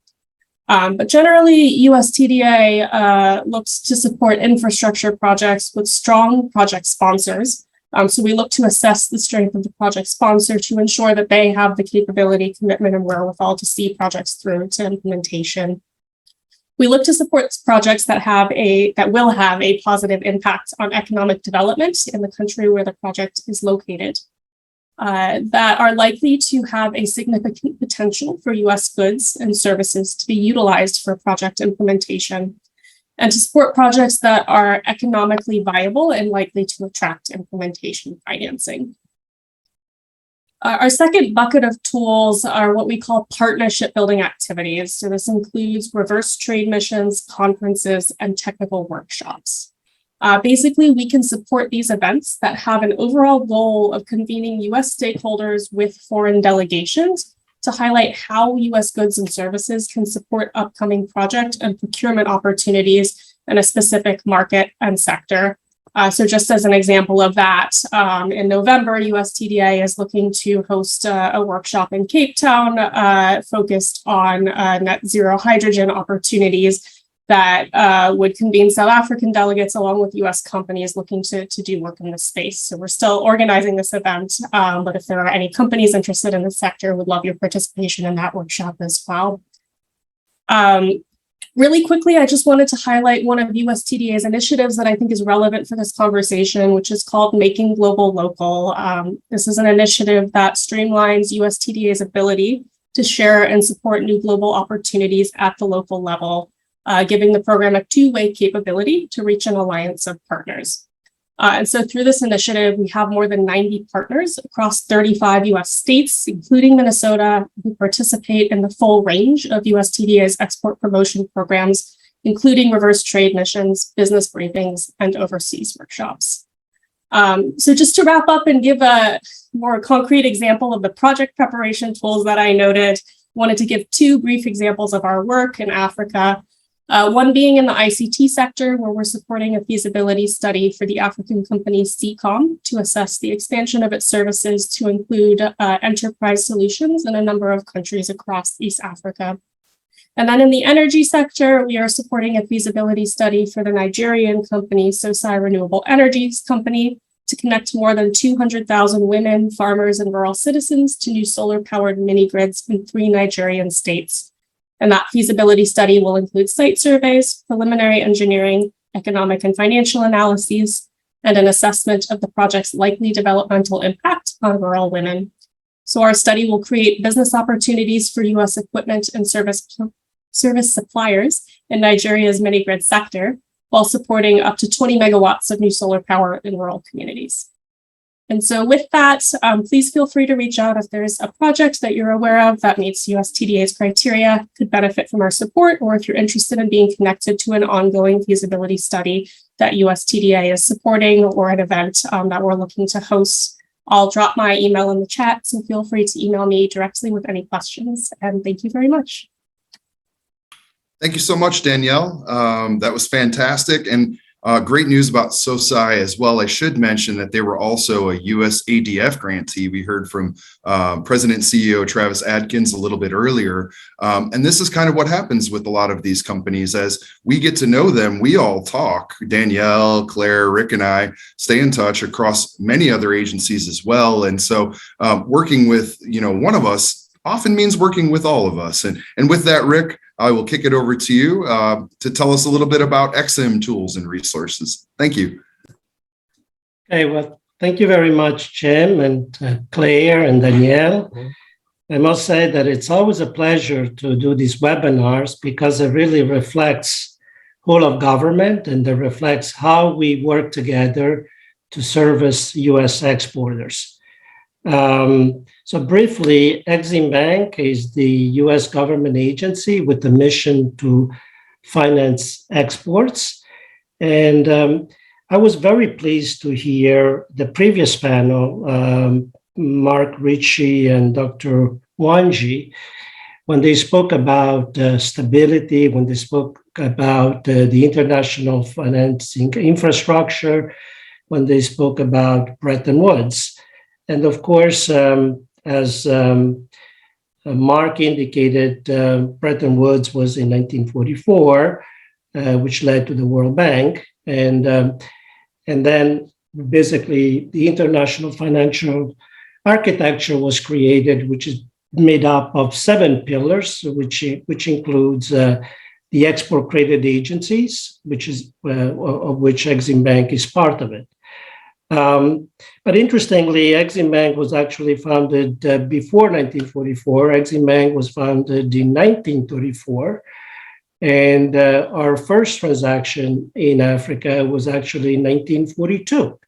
And we've been active in Africa for the last 80 years. And we continue to be active. And as Claire indicated, she made reference to one statistic. Let me also make a reference to another statistic, which is very important. Given that Exim Bank's mission is to finance U.S. exports, When we look at the US exports to Africa, they represent about $26 billion. In another way of looking at this, to compare it with our competitors, for every dollar that Africa imports, 5 cents comes from the US, but 22 cents comes from China, and about 25 cents comes from the EU. So clearly, while there are reasons for all of this and why our export levels are kind of low with respect to Africa, there is room to do more. And the purpose of all of these agencies, whether it's SBA and USADF, DFC, and all led by Prosper Africa, is to work together to see how we can increase the level of US exports to the continent. So from Exim Bank's standpoint, we have various tools. As a finance agency, we have various programs. We have short-term programs, we have medium-term programs, we have long-term programs. It really depends on the underlying export. And I want to leave a message that, no export is that small that cannot be exported. I can give you an example where we are supporting the export of fishing lures, to South Africa. And fishing lure costs $5. Well, there is a distributor in South Africa that buys about $100,000 of fishing lures a year, and we support that. And we do support it by way of ensuring the exporter's receivables. So the U.S. exporter does not have to take the credit risk of the South African distributor.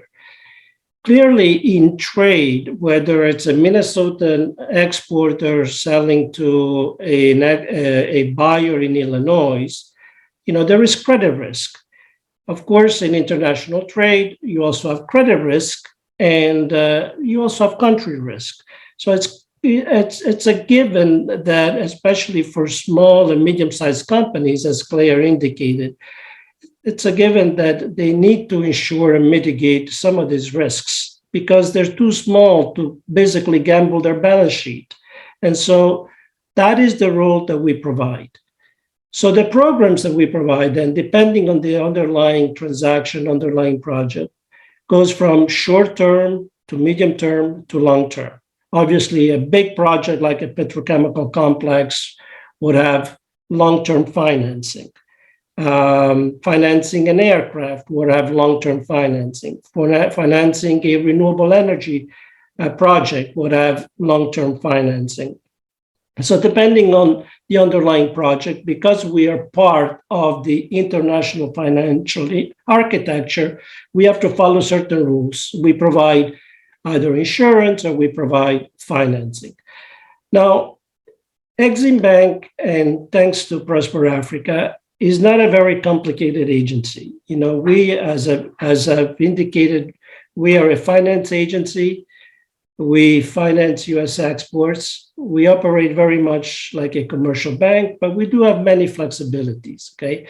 So I want to leave you with basically what I like to always refer as to the 3 C's of Exim Bank, okay? And the 3 C's of Exim Bank are basically country, content, and credit, okay? Now, of course, country is very important because Africa is a continent, but it has 54 countries that we recognize.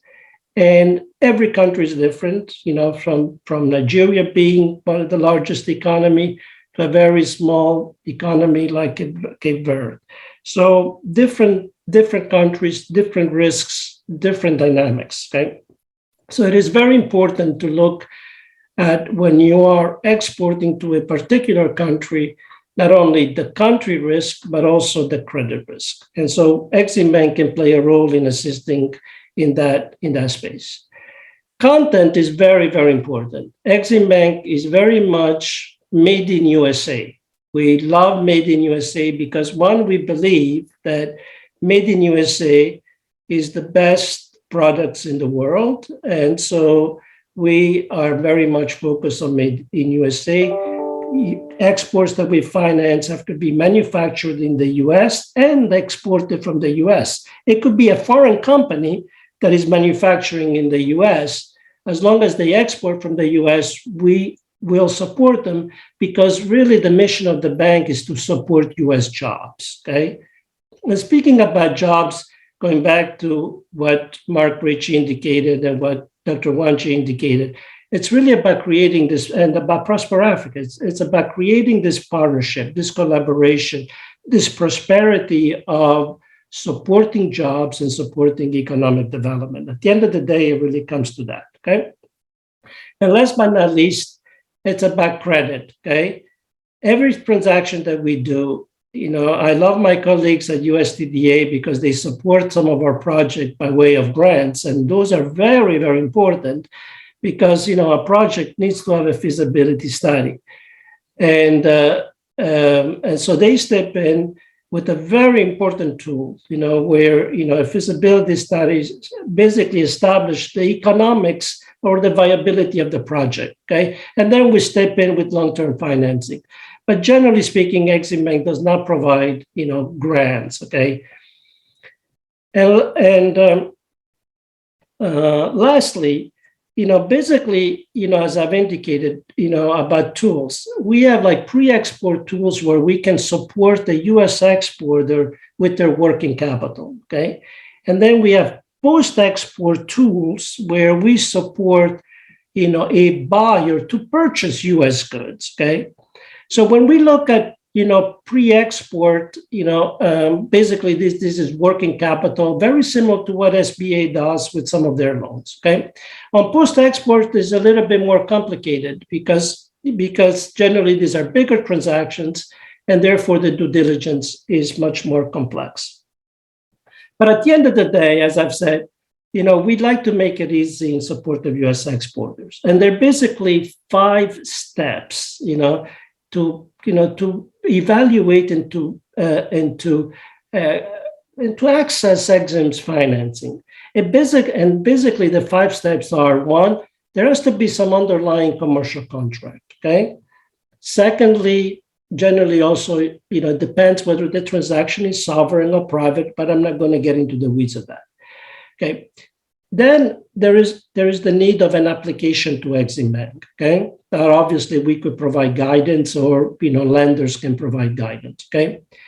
Then there is due diligence that we do to determine whether the transaction meets our requirements, on content, on credit, right? 4, okay, after we do the due diligence, we approve it if the transaction meets our requirements. And so there is an approval, okay? Then you have documentation, and then you have disbursement.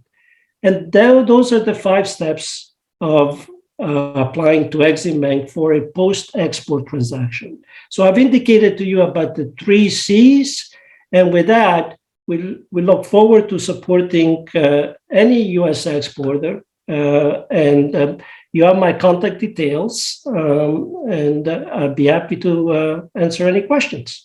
Over.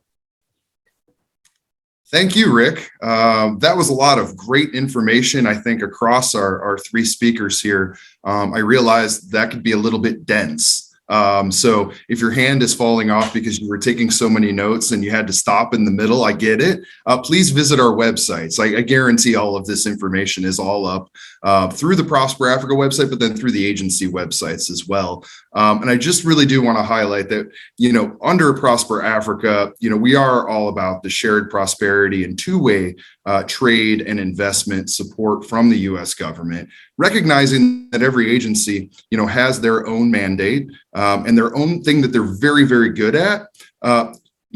Our role is to really bring in the others, to help fill in the gap. We want everyone who's listening to know that you can reach out to us at any time. We are here for you to support your businesses to achieve your goals. Thank you so much again for having us all today. And we look forward to hearing from you. Thanks so much.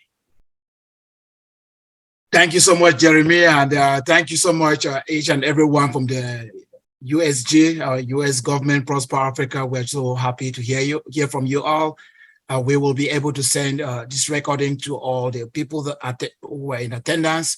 And now is the moment for me to call up the next panel. The moderator will be Joy Dibenedetto from the Equity Bank Group Holdings in Kenya to come on board and take it up from here. Joy, nice, your turn. Great, Basil. Thank you so much. And it's always fantastic to hear the tools available from the US government. And it was wonderful to hear the Exim Bank tools that are available for companies that want to do business here in Africa. I am an American living and working in East and Central Africa for Equity Group. And I can tell you that the opportunities here are tremendous, and the partnership that the region is looking for in the American economy, businesses is very strong. So I thank you and also Mark Ritchie for championing these kinds of collaborations and dialogues. But I'd like to get to the finance panel. And first, I'd like to introduce Dr. Christopher Brooks, who is the co-founder and managing partner of Brown Venture Group, where he's currently involved in raising a $50 million inaugural fund. He has a strong reputation as a results-oriented leader and solution-focused executive, educator, advisor, and change agent, working with nonprofits and higher education and investing for about 25 years. Please welcome Dr. Brooks to the panel. I'd also like to introduce my colleague here at Equity Bank, Humphrey Maturi. Humphrey is our commercial director at Equity Bank Kenya. Equity Bank has subsidiary banks in not just Kenya, where we've been founded, but also in Rwanda, Uganda, South Sudan, Tanzania, and the DRC. And Humphrey runs our commercial team here in Kenya, which is really our largest subsidiary and the #1 bank in the country. So thank you both, Dr. Brooks and Humphrey, for joining us. I'd like to maybe start with Dr. Brooks. A question to you, if I might. If you could tell us a little bit about Brown Venture Group and the kind of work that you're doing there to support underrepresented businesses, and how you're financing them to support their goals. So first of all, I want to thank Basil for inviting me. I'm honored to be on this call. And Brown Venture Group is a really, really interesting sort of disruptive idea in the venture capital industry. About 4 years ago, a little bit over 4 years ago, my co-founder, Dr. Paul Campbell, and I sat down and looked at some data. And what the data told us was that in the United States of America, venture capital, at the time, a $70 trillion industry or economy, in that $70 trillion industry economy, only 1%, less than 1%, was going to Black folks. In that $70 trillion economy, less than 1% was going to Latinx folks. Less than 1% was going to all women in America. And Indigenous Native Americans were not even on the radar screen. So if you took all of the Black people, all the Latinx people, and all the women in America, those aggregated groups represented less than 3% of overall venture capital funding in America in 2018, with 95%-ish going to only white males. And we thought that was irrational. We thought that was unjust. And so we founded Brown Venture Group really to take a different approach, recognizing that because of underinvestment, there are undervalued assets with enormous potential in communities of color. And our goal is to invest in Black, Latinx, and Indigenous entrepreneurs, specifically in the technology space, funding and fueling their ideas to scale and potentially exit. And that is, we wake up every day thinking about investing in Brown success. And we define the word Brown as a spectrum, all the way from Indigenous Native Americans to African immigrants, the African diaspora, and African Americans on the continent of the United States. Now, what I will say is we are already making investments in United States-based companies that are doing business on the continent. And in the future state of our firm, we will definitely be making direct investments in companies on the continent. Sorry, can you tell us a little bit about the $50 million fund that you're raising, and what do you hope to use that to support?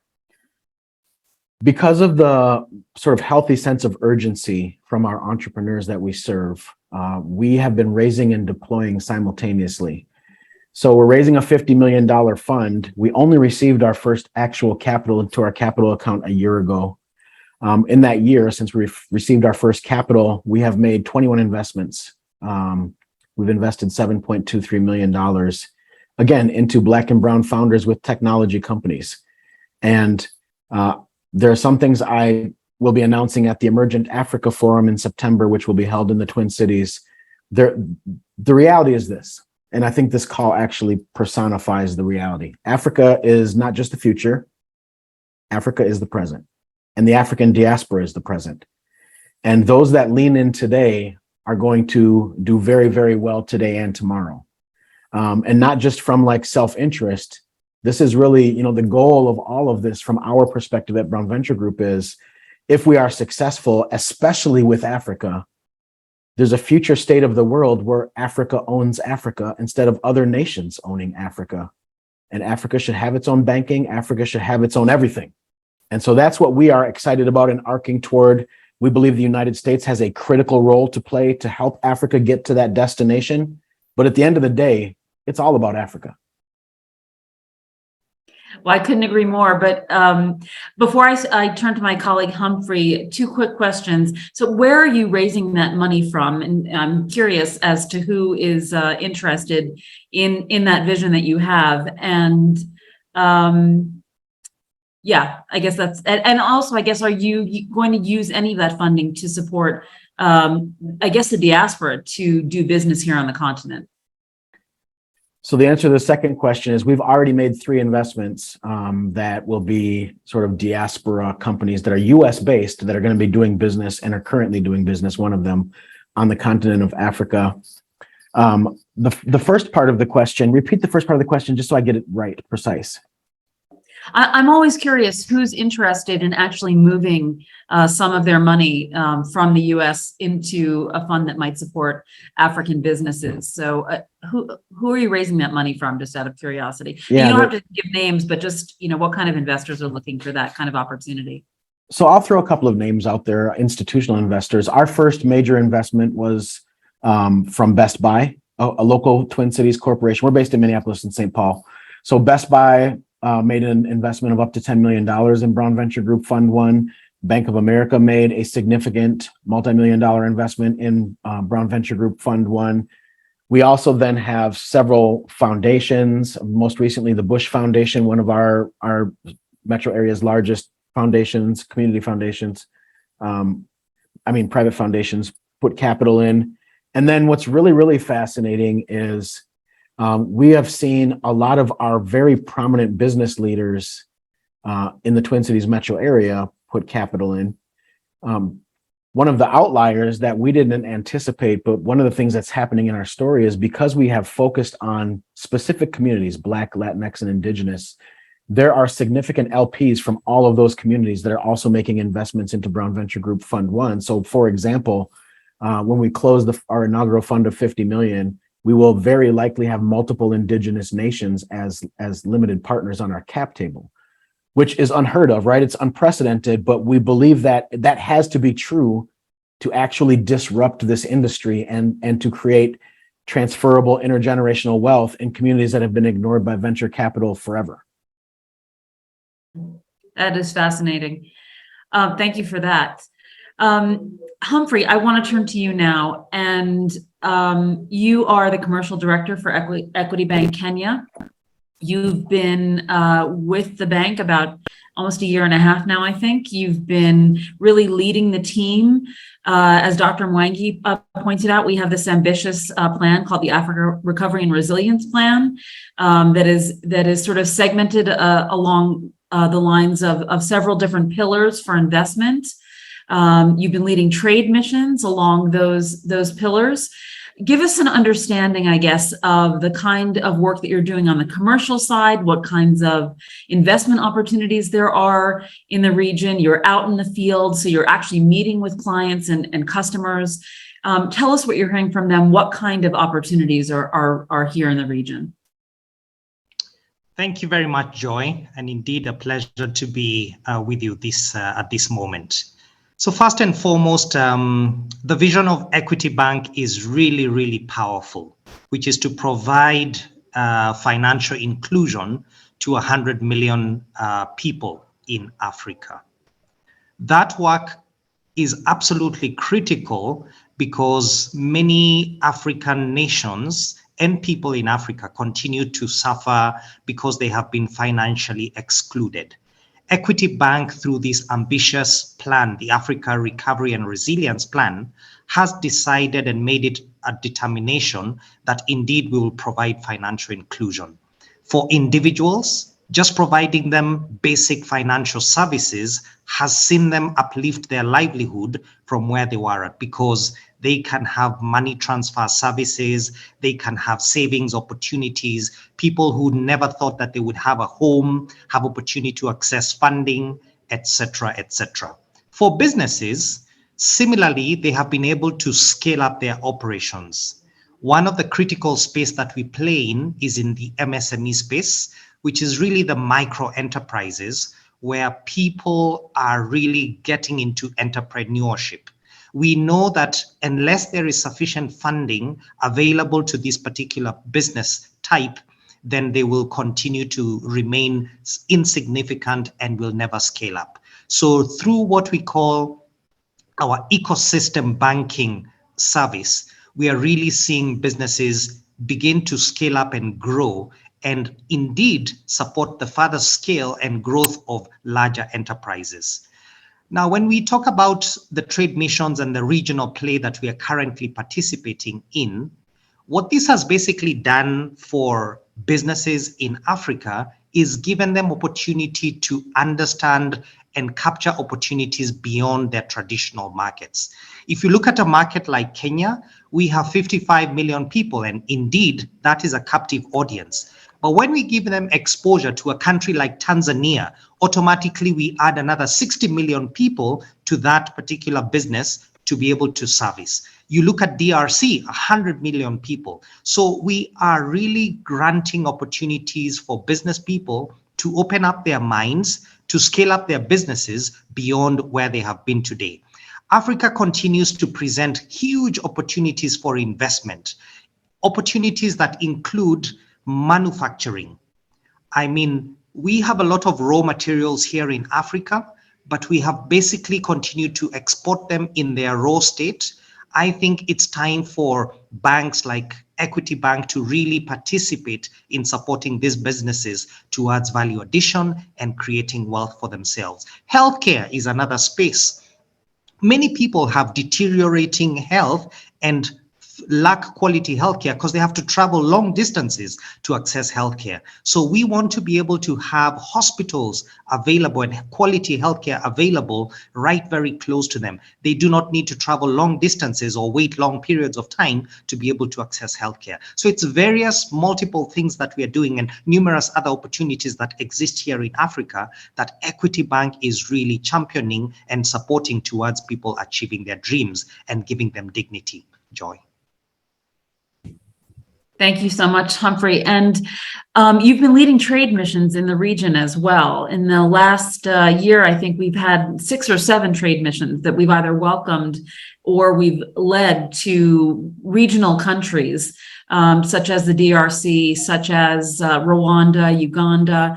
Can you talk a little bit about the trade missions, what we accomplish on them? And since we're getting ready to host a trade delegation that both Basil and Mark Ritchie are leading at the end of October and November into Tanzania and Kenya.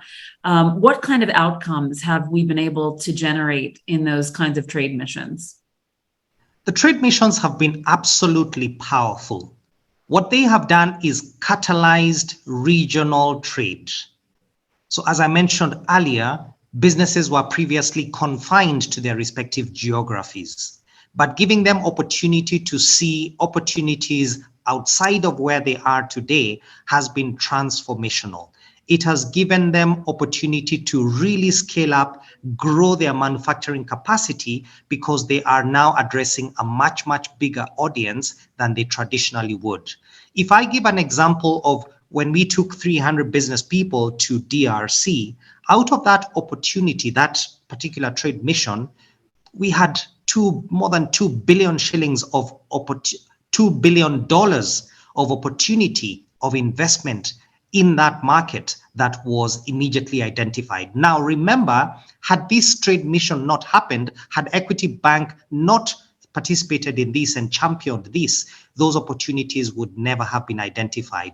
A nation would have continued to require that sort of investment, but has lacked the investors to participate in that space. So they've really been catalytic in their nature.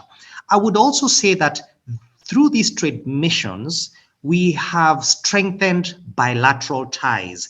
We are seeing heads of states coming together, saying, how do we collaborate as states? So the stability of nations and the bilateral agreements are being strengthened, really making this Africa free trade area really become a reality, as opposed to just a discussion that is on the table. So we have seen great execution. We have seen great interest from business people because of this opportunity that Equity Bank is actually providing to them. Sectors like energy, and especially when we talk about green energy, the green space, really advancing the work that we are doing within Equity Bank, financing projects which are providing green energy and clean power, as opposed to what would previously be pollutant to the world, I think has also been really, really exciting. So I think the trade missions have been extremely powerful and have been really useful for scaling up our operations and visibility also within the African continent. Great. Thank you so much, Humphrey. Dr. Brooks, I want to come back to you just for a quick second. And since you are working with the diaspora community, what do you hear from them in terms of them wanting to or not wanting to do business on the continent? What kinds of opportunities are they looking for in a space to create collaboration between their markets and Africa? This is a fascinating question, and I have this conversation, I think, almost every day with either an African American or African immigrant who's living in the United States. We've been conditioned as Black people to compete with each other. In the United States, one of the narratives that makes its way around is that, you know, if African immigrants are successful in America, then there's not room for African Americans and vice versa. And what I think is emerging, and what we are all hoping for, candidly, is that we can become interdependent and united so that we can scale an interdependent Black global economy. There are African Americans who have been very successful in Europe and North America and all over the world, and have significant assets, resources, and relationships. Obviously, the African continent is flush with human capital and other types of assets and resources. If we can figure out a way to work together really, really interdependently. I mean, even East Africa and West Africa, if we could get East Africa and West Africa to really come just a little bit closer to each other, I think we could probably create something the world has never seen before. And that's what we hope for. We hope for a strong, interconnected Black global economy. I think that's fascinating, and I think that's exactly the kind of collaboration that the countries here are looking for as well. So I hope that we can utilize the trade mission, the upcoming trade mission, to create those linkages between Minnesota and the other regions of the U.S. that you'll bring businesses from to the East Africa and Central Africa region. I'm mindful of time, so I want to maybe give Humphrey a last word, and then Dr. Brooks, I'll offer you the same.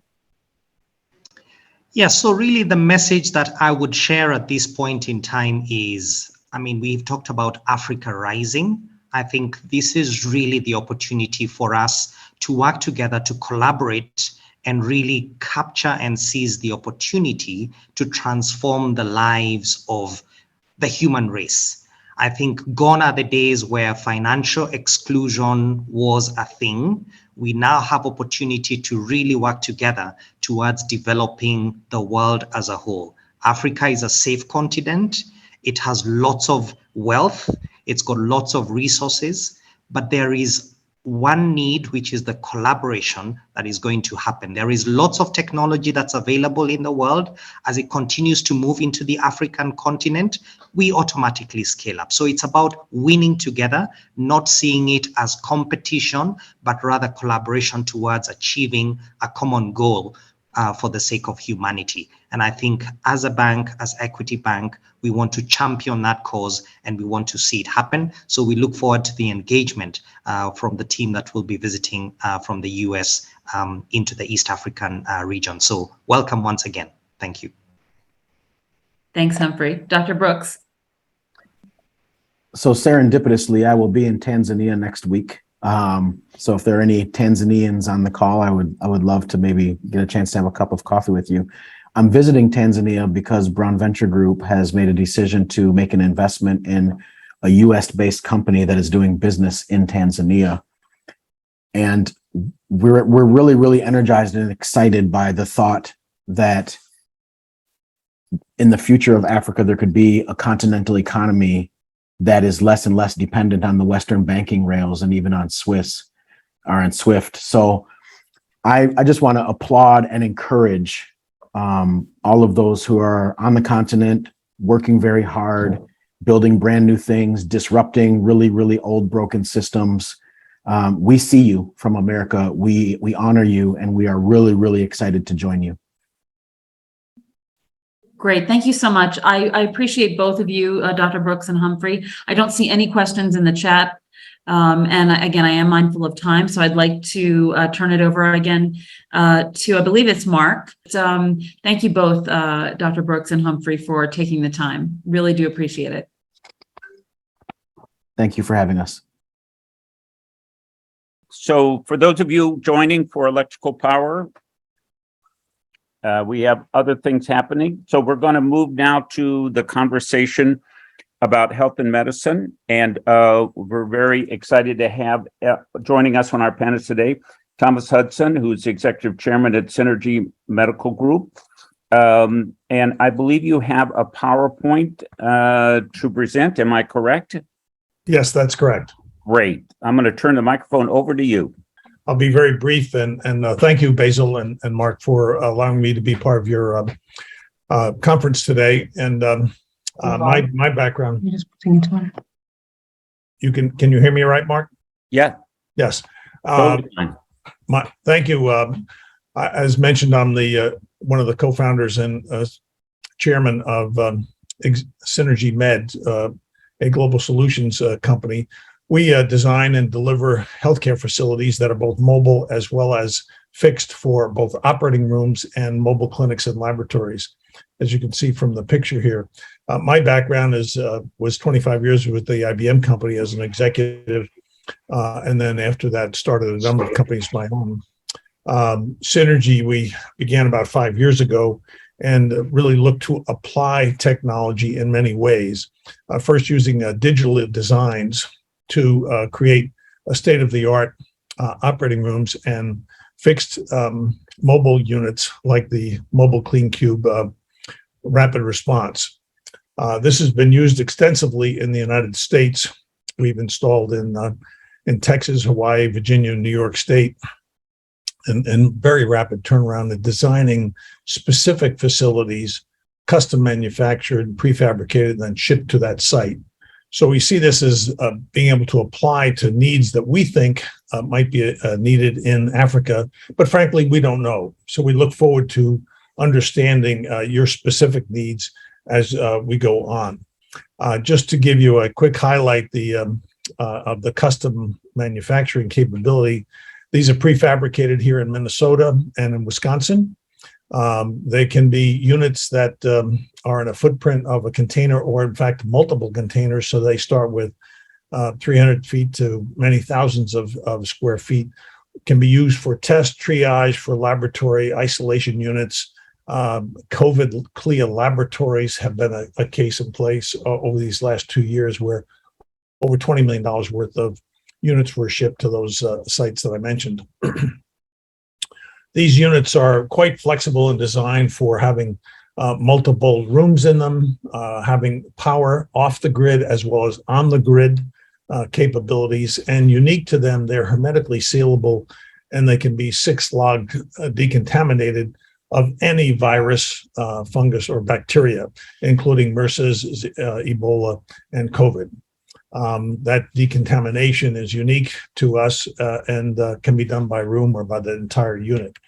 One of the things we see in the United States, but also worldwide, is a push to factory build operating rooms and clinical sites for local installation by shipping these units on trucks by ship, as we've done to Hawaii, and then allowing us to be able to assemble and install and operate these with very low skilled requirements on the actual site. That's a unique capability, because sometimes even in the United States, when we think we've got everything, we often don't have the right skills on site to build sophisticated units like these. An operating room like this is one that, just to give you a quick scan of it, we've built and are installing in places in the United States. This is a unique operating room that is meant for any kind of surgery. It is actually made of glass walls, air curtains, and hermetically sealable and decontaminated from any kind of virus or bacteria on demand with computer-aided controls and automation. These units have been designed, as you can see from this chart. Basically, the upper left is a depiction of a CAD/CAM AutoCAD digital designs that then are specified and able to be done down to millimeter sensitivities and then built in the factory, disassembled, put on trucks, multiple trucks as needed, and lifted off onto a site and put into operation. These are fairly unique installation capabilities. They have both water, electric, on-grid, off-grid, gray water, and then can be constructed to implement either in a laboratory environment or a clinical screening environment, as the case may be. Our take would be, if you can build a hospital and afford to do that, build it, and we'd be happy to provide the operating rooms and the sequences around that. If you can't afford a full-blown operating room, we can give you a clinic to at any location, basically, in the world, as we've demonstrated already. So that's, I don't know your needs. Well, I would say, well, we've been successful with these in the United States. Tell us what you need in Africa, where you need it, and we'll build a custom modular prefabricated unit that will meet your requirements. I guarantee you that. Whether you want to upgrade or build the new operating rooms or provide mobile health labs and clinics, or a COVID or screening room, et cetera. Thanks for the time. I wanted to be brief and just be happy to answer any questions either now or later. Back to you, Mark. Thank you very much. And getting us this direct information. I think we'll have a little bit of time for questions, but I do want to keep the ball rolling, and people can add questions into the Q&A there on the Zoom as well. Let's move to Dr. Joanne Corker from Equity, who's been responsible for their program and their thinking process about how healthcare takes us into that socially minded and financially independent world. Thank you so much. Turning it over to you. So good morning. Very pleased to be able to join you this morning. My name is Joanne Korir, based in Nairobi, working with Equity Group Foundation, where we are doing a lot of work to champion access to affordable and high quality healthcare services. We are modeling it. Our foundation is a corporate foundation that sits within a bank that does a lot of financing for the health sector. So what we are doing on our own under the Equity Afya facilities is to be able to model how an affordable facility would look like. We started our first facilities in 2016. As we speak today, we have 65 facilities all over Kenya. Later this year, we roll out into the region and go into DRC. So I'm very excited to be able to look at what Tom has just presented on the Synergy Med solution for prefab clinics, because we realize, of course, that as we begin to roll out across the region, this will be something that we may be needing, to be able to establish facilities very quickly, put up the infrastructure very fast, and be able to provide solutions very, very quickly. So I think this will be an exciting conversation. Very pleased to be here and to meet you all on the call this evening. Thank you. Thank you very much. Mm-hmm. It's exciting to see how these pieces can fit together and how we can begin to see that two-way street. And it's also very exciting to hear about the expansion that you're imagining. And I'm looking forward to how our trade mission can visit you there. And sometime we can invite you and host you here in Minnesota. Thank you very much. Our next presentation is from the COO at Medtronic, which is one of Minnesota's most important medical device companies. It's actually the sort of mothership for many medical device inventions, innovations, companies, and really a kind of global network of its origins and in its future. And Dr. Botniger, have your slides ready to go? Thank you, Mark, and good morning, everyone, and good evening to our attendees joining in from Africa.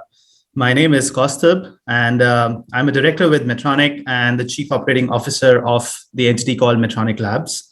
Medtronic Labs is a health systems innovator entity of Medtronic, and specifically being created by Medtronic to further our work in the emerging world with a very strong focus on Africa. So it's a pleasure for me to be here, talk a little bit about the work that we are doing, and connect with like-minded individuals in this group.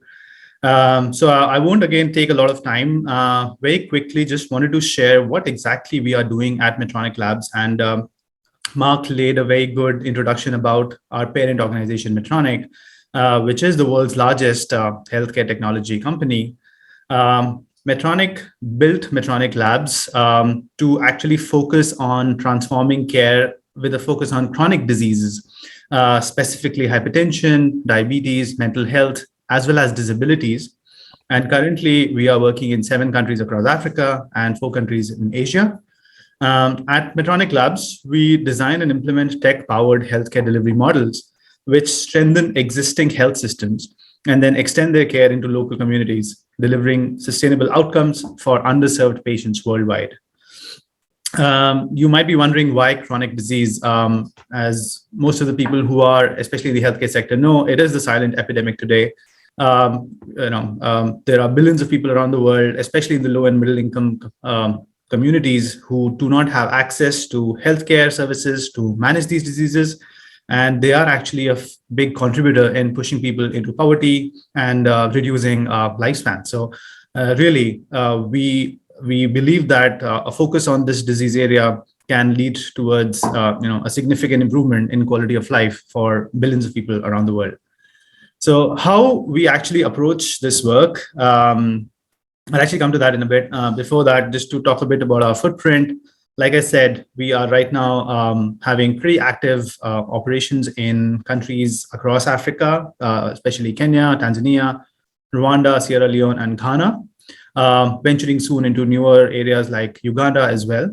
In Asia, we are present in India, Bhutan, and a small presence in Philippines and Cambodia as well. Through the work that we have been doing for many, many years, pretty much supported fully by Medtronic, thousands of lives around the world have been improved. People who are suffering from these non-communicable diseases, through an army of health workers that we have been able to train and then work closely with existing health systems, both in the private, government, as well as faith-based health systems. We have been able to touch more than 1 million people in the geographies that we work in.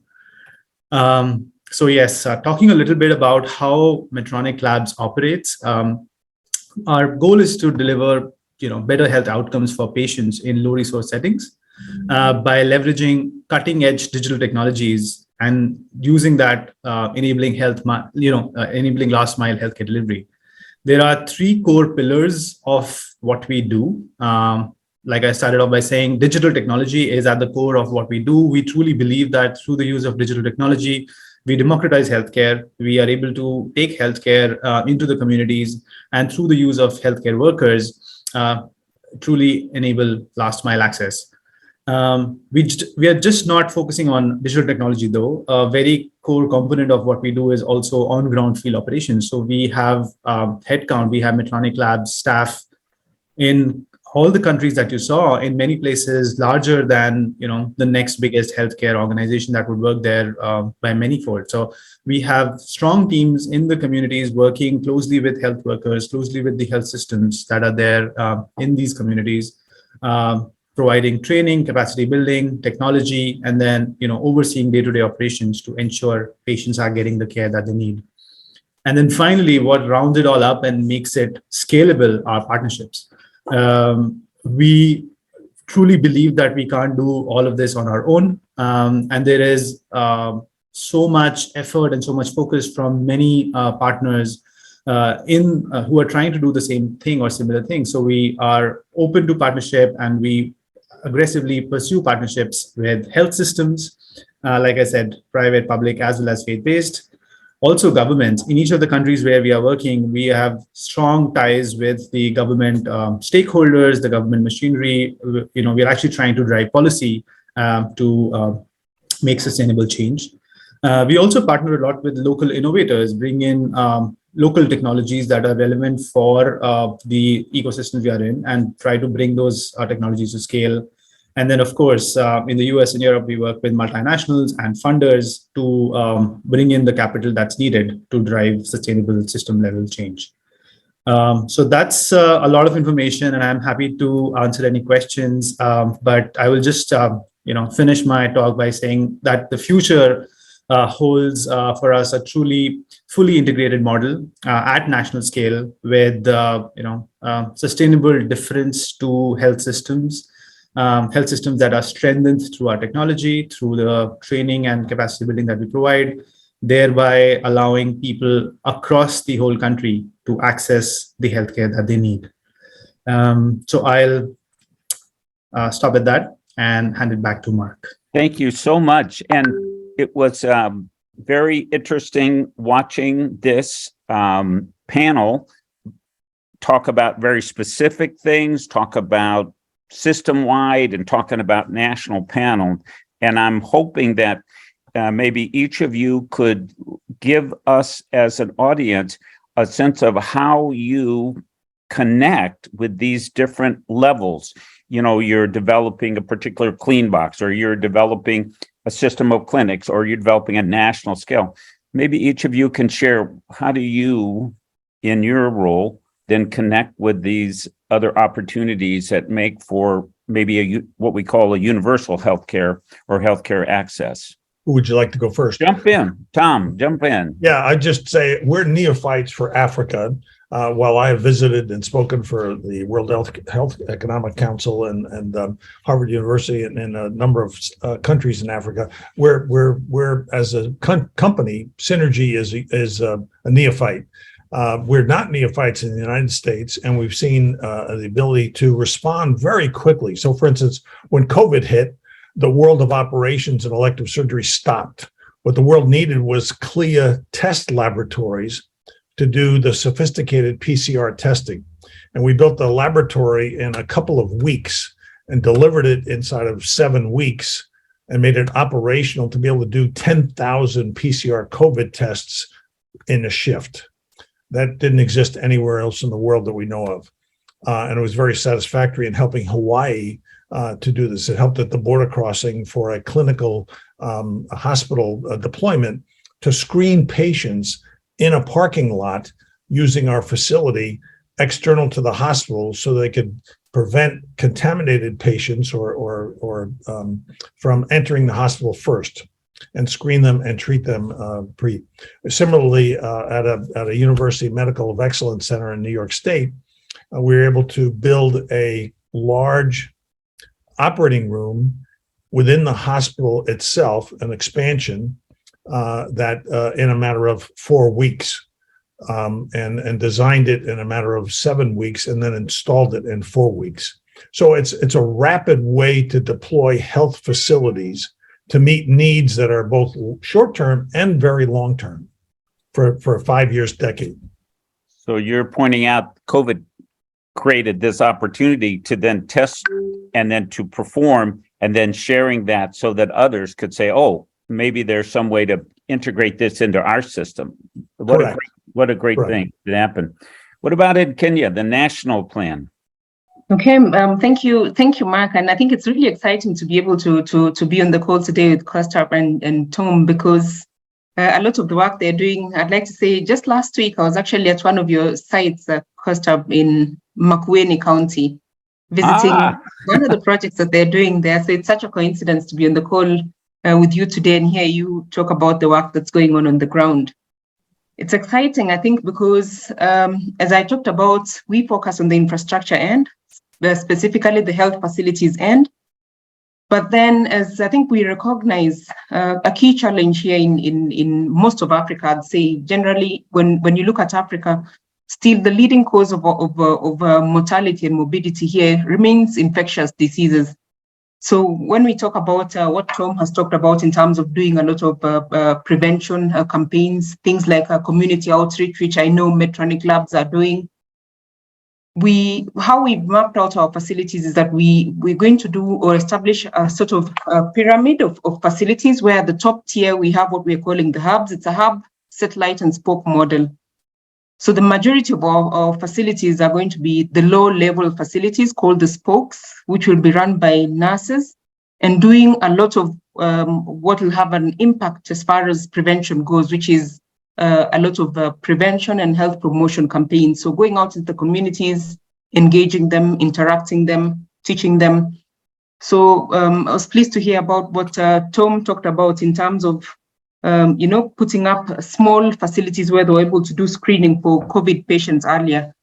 We tried these ourselves just when COVID was setting out here in Kenya. And because at that point, we didn't have enough health facilities. So what we did was set up, tents. They really were tents outside our branches where we could offer a lot of health education and, share out pamphlets on giving information about COVID, how to stay safe and all that. So what we are hearing today is a lot of, things that we can really try. When you talk about outreach, this can be done from very small prefab facilities that can go really, far into the communities. So these are conversations that I'd like to really pick up on and see how we can partner to be able to really go outside there. Because for us, our strong focus is on going out into the communities, doing a lot of health education, but anchoring all these on an existing health center sort of, yeah. So a prefab facility that offers a broad scope of outpatient service.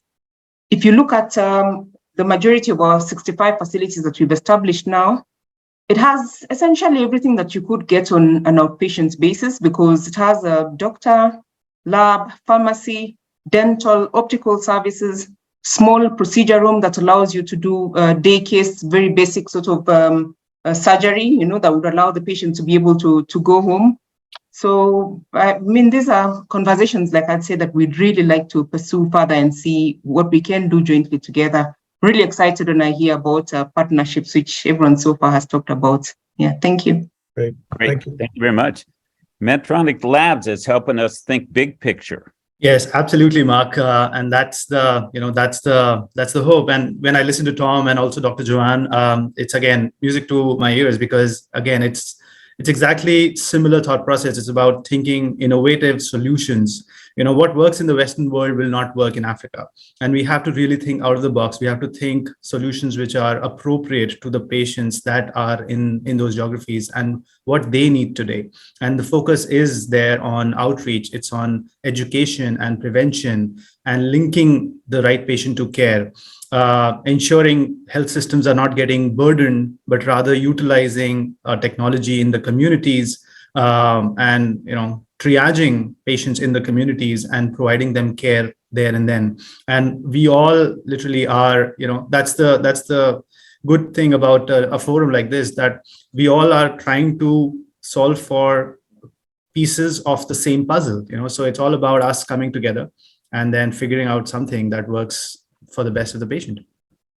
That is a really great message about why we partner with Minnesota Africans United and others to think through a two-way street here on trade. But I think you describing it as all of us working on a puzzle, particularly on healthcare. COVID has taught us we are all in this together, but the solutions also require all of us working together. And so today we've gotten a small vision of one path, but I can imagine if we got together a year from now, we would be describing ways that the three of you and then others found ways to put more of the puzzle together. So I look forward to continuing this conversation, and thank you so much for being part of this discussion here today. Basil, it's over to you. Thank you so much, Mark, and thank you, our healthcare panel. We still have about 3 more panels to go. We have electrical power generation, which will be our next panel. And after that, we will have mining and manufacture, and then we'll have agriculture. If without electrical power, without electricity, without power, we cannot have webinars like this. We cannot have healthcare. We cannot have labs. We cannot have access to banking. We cannot charge our phones. There's no access to education. Power is at the beginning and the end to every kind of business.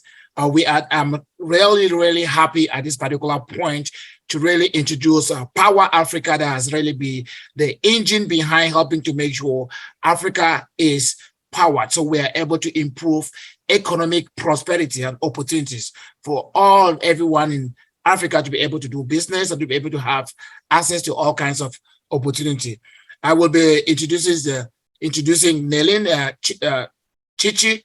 She is a private enterprise officer for Power Africa. She'll be coming on, and then she will now lead this panel. Ritchie, it's time to call you to the microphone. Thank you. Yeah, thank you so much, Basil, and thank you for doing that very good job of, presenting this instead so, on the importance of electricity, so that I don't have to do that. So yes, electricity sits at the nexus of, all the other sectors. And if you don't get it right with electricity, you're not going to get it right in the other sectors. And that's just the truth. So welcome again. Thank you for having me on this panel. And thank you all for joining. I will be moderating the panel on opportunities in energy, electrical power generation. And with me to discuss that topic is a lineup of energy experts. We have Brian Ploud, the founder of Lema Power. Also on the panel is William Popek, the president of World Energy. And last but not the least is Dr. Luca Pawanga, a professor in the Department of Accounting, Economics, and Finance, and in the Anderson College of Business and Computing, and also the founder and executive director of Energy Africa Conference. I will be calling on the panelists to give us a quick 5 minutes top-level overview of what they do. But before I do that, I'd like to start off by giving an overview of Power Africa and what we do. So Power Africa, as many of you probably know, is a US government-led initiative that sits in the United States Agency for International Development, known as USAID. It is a partnership of over 170 partners, tasked with the top-line goals of providing 30,000 megawatts of cleaner and more reliable power generation and 60 million new electricity and connections for homes and businesses in sub-Saharan Africa. And we have a unique model for delivering this top-line goals via this partnership. And our model involves private sector engagement. It's key and at the center of it all.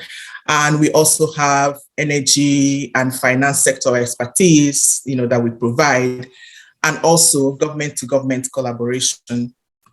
And for private sector engagements, we help companies that are trying to access the emerging markets of sub-Saharan Africa, market markets, I must say, most of them.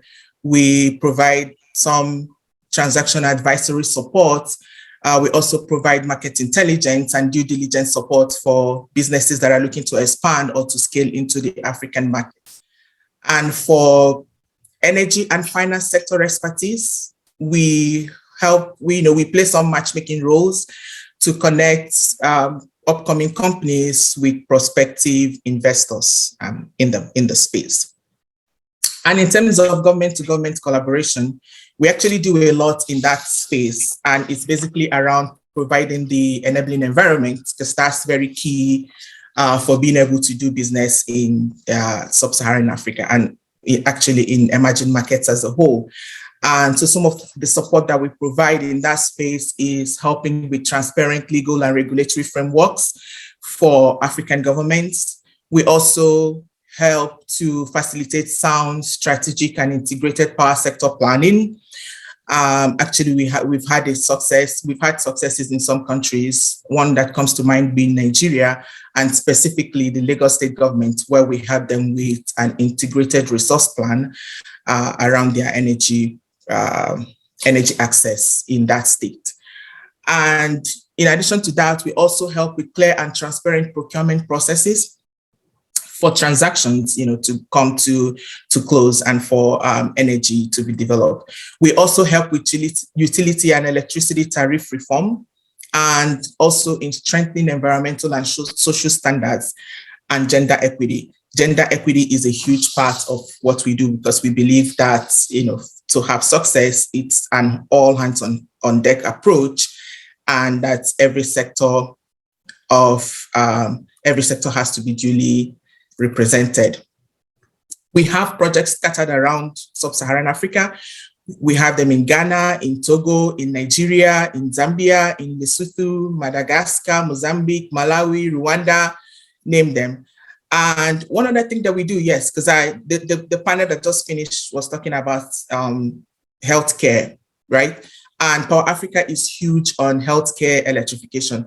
Actually, just this past March, a global alliance on health electrification and telecommunication, it's HETA for short, but it is Health Electrification and Telecommunication Alliance, was actually just launched. That's also spearheaded by Power Africa. And you can find more information on that by visiting the USAID, the Power Africa page on usaid.gov. You find all of that information there. So because we are starting very late, I know that this panel is supposed to be only 15 to 20 minutes, and we are way behind schedule. I will not go into much details, but if you would like to get to have any part of what I have just said fleshed out some more, please feel free to reach out to me. I will put my email in the chat box as the conversation goes forward. But quickly, I would like to invite other members of the panel to give a 5-minute high-level overview of what they do. And I'll start with inviting Mr. Brian Ploud, the founder of Lema Power, to tell us about his organization. Thank you. Thank you very much. Thanks for having me on today. It's a pleasure. I'm based in Minnesota, but I did my postdoc work at Kenya University, so I have a long-time love for Kenya. I actually just returned from a trade mission with Basil in Ghana and Cameroon, where we were successful in creating sales and partnerships and working on scaling assembly in Cameroon and Ghana, which is, so I'd highly recommend those trade missions. So I'm Brian from company Lema. We manufacture and implement energy and water products. We are active across Africa. I'm going to show my screen. Our company is www.lema.io, and we make energy products. Our market is primarily focused on healthcare facilities, education, schools, and agriculture. Currently, we are setting up an assembly location in Malindi City in Kenya for people who are familiar with proximity point, and open for business. So we have demonstration sites both in the US and in Kenya. And I'd be more than happy to help people connect with our local team in Kenya if they're more than interested to see some of our solutions. I'm going to point out we're active with Kenya Power. This is at the Kenya Power Mini Grid School right in Nairobi. And we have been successful in implementing assembly in Kenya and shipping to other parts of East Africa. So as a medium to small size company, I'm excited to be part of this group and network. Thank you. Thank you very much, Brian. I'm so glad that you already, and I see that you put in the chat box that you are a Power Africa partner. So yay. Our Power Africa partner and an African mini grid partner for and I'm a group member. Yeah, all across the board. And I was actually on the healthcare conversation with Gina Katie this morning with all the telecom groups and Vodacom and Safaricom. So, I would love to continue that conversation after. Oh, that's great. That's great. Yeah, and we can also take that offline to see how we can support.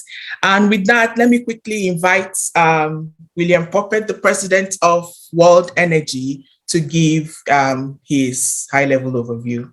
Thank you, William. Yes, and thank you, Narlene. All right, so this is an introduction to World Energy. And we work on a larger scale to bring clean energy to the developing world. We've been in the renewable energy and alternative energy business since back in the 1980s, created a multinational corporate energy department for the Carlson companies, managed energy in about 500 buildings at that time.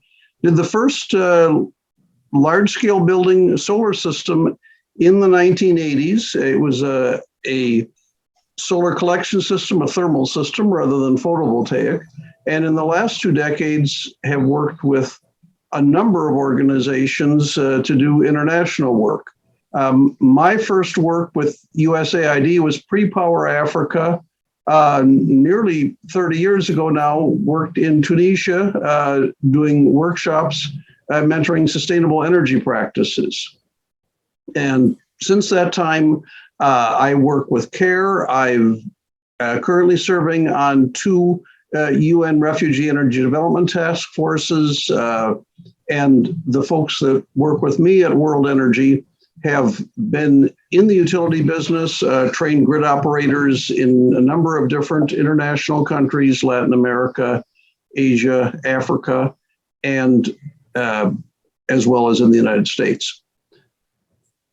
Here are just a few of the people that we've worked with in the field, setting up energy planning, energy programs, both for refugees, on-grid, off-grid, introduced a new solar cooking design, a concentrator collector. And I think you have to talk for a moment. The numbers are so staggering, and the opportunity, as was mentioned earlier, every problem represents a large opportunity as well. But there are close to 1 million people in the world that have virtually no access to electricity, and another billion that have limited access. That's 20% of the world's population. And when it comes to clean cooking, there's about 3 million people that use open wood fires in or out of their homes. That results in over 3 million deaths. So it is indeed something that has to be addressed. And we are big picture people. We bring this 30 years and have a standardized system of evaluating, promoting, financing a virtual grid. Our expertise in the past has included community energy plans, on or off grid, last mile. We work with NGOs on a regular basis. We provide utility and government energy planning. Our community needs assessments go back actually a couple of decades, provide energy use accounting, project development. We work with developers, grid operation, and finally advising and training community staff, because ultimately they will be in charge of their energy. This is just a scene from some work done in the DR Congo about 2 years ago with residents in a town that was unelectrified, helping with a needs assessment, putting people in charge. And energy, as one might expect, provides social justice. It is critical for healthcare, businesses, training, and jobs. And it's certainly critical for women, for education, for communication. I think one of the things that was mentioned earlier that really resonated with me was someone was talking about the commonality that we have in Minnesota. And one of the things that people are occasionally surprised about is a fact that I learned some years ago doing energy technology work with one of our local co-ops, in this case, Great River Energy, was that a good portion of America, of Minnesota, did not have rural electrification until about 70 years ago. And that is an amazing thing. That was many years after the cities were electrified. And that problem resonates here. Brian was just showing us some of the work that he does with those kinds of systems and those kind of people.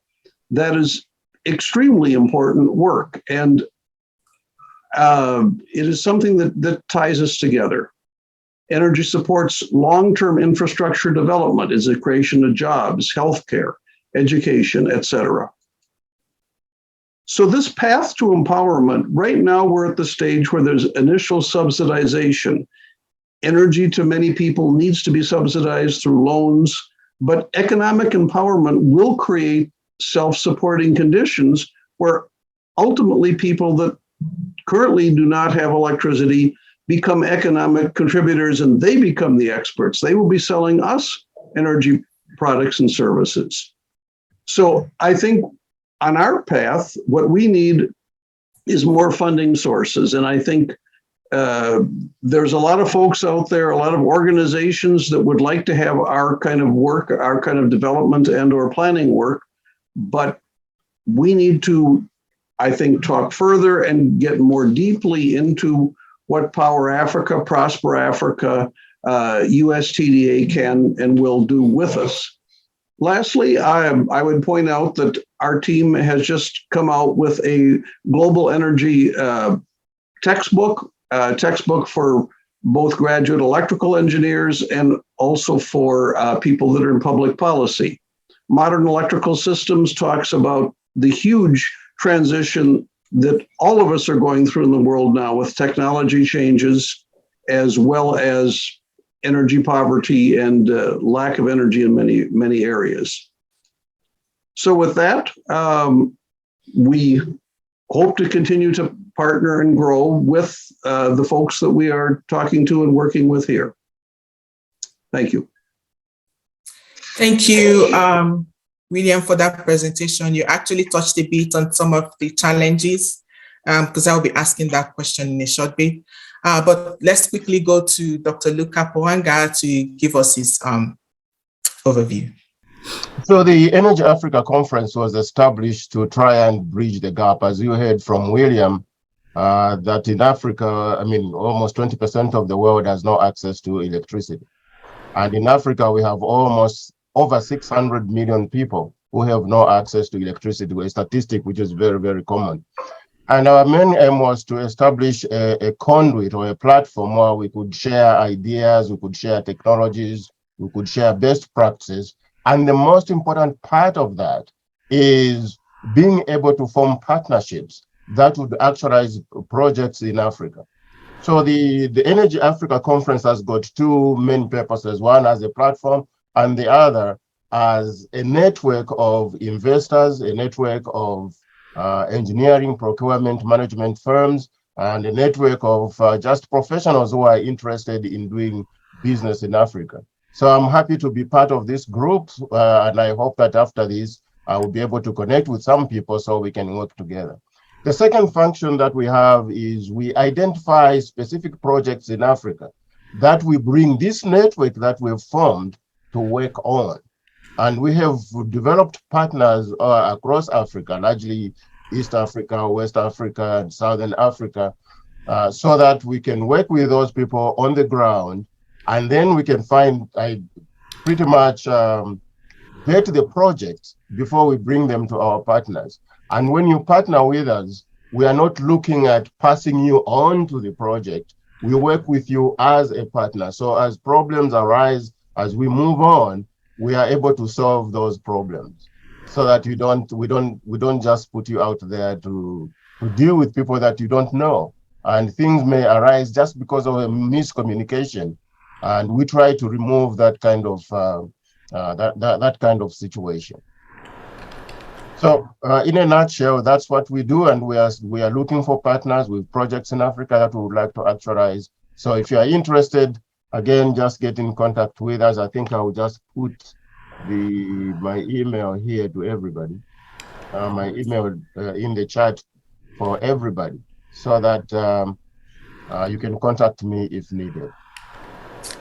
Thank you so much, Dr. Poanga. That was short and brief to the point.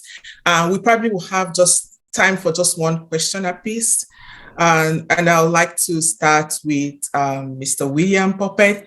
And the question I have for you is, can you dissect, a little bit for us what opportunities you see, especially in the clean tech environment for Africa?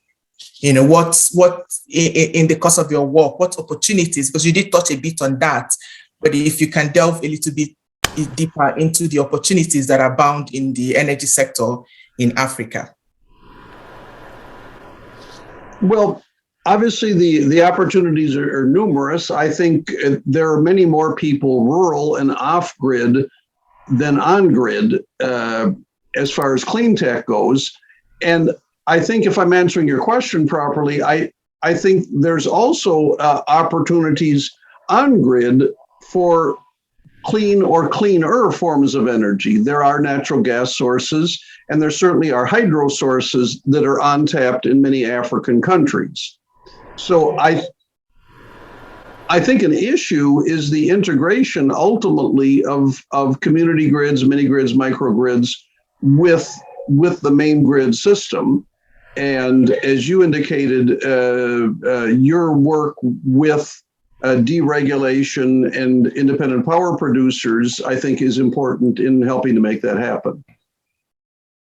Thank you very much. I like to say that Africa is a young market, nowhere near saturation. So that alone should tell you the amount of opportunity that abounds in that market. And what we need to do is crack the nut on how we're going to leverage on all that opportunity to see that we advance the energy sector. And Brian, you talked a bit about your work in Africa, and I was wondering if you come across challenges, as you try to deliver your mandate in Africa. What are those challenges that you run into from time to time? I would say logistics, manufacturing, scaling up costs. Our biggest bottleneck when COVID hit was logistics. How do you get a product from the U.S. to Kenya through Uganda to South Sudan and successfully metered and monitored so we can make sure that it works? So I'd say the challenge is creating that partnership and groups of partnerships to get to that end customer who's in a rural area, and financing on how you scale, because we are a manufacturing company and setting up assembly in Kenya. We just always are running into finance structures, finance issues on when you make a large batch, which brings the price of the product down, which makes it more cost effective for the customer. How do you guarantee those type of volumes? Yeah, the usual corporates, right? Financing, enabling environment, logistics, and some of those things are what we try to unstick with the work that we do with Power Africa. And coming to you, Dr. Poanga, you being an academician, I was wondering if, especially with all the renewed global focus on energy transition, for instance, and climate change, if you had anything as per opportunities that are bound in that sector, and even how that intersects with clean technology and clean energy going forward.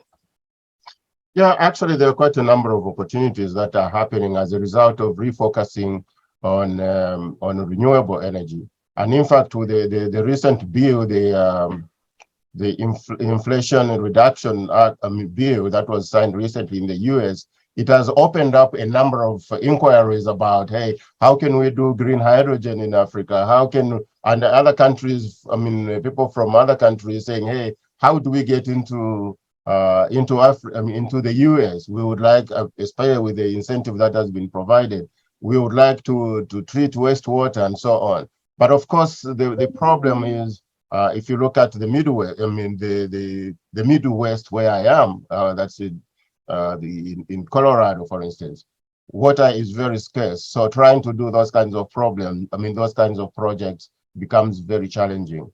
And in Africa as well, I mean, you've mentioned the usual culprits of funding and so on. That's a big problem. But there is also the bureaucracy that you run into. Projects that should take a short time take much longer because of the protracted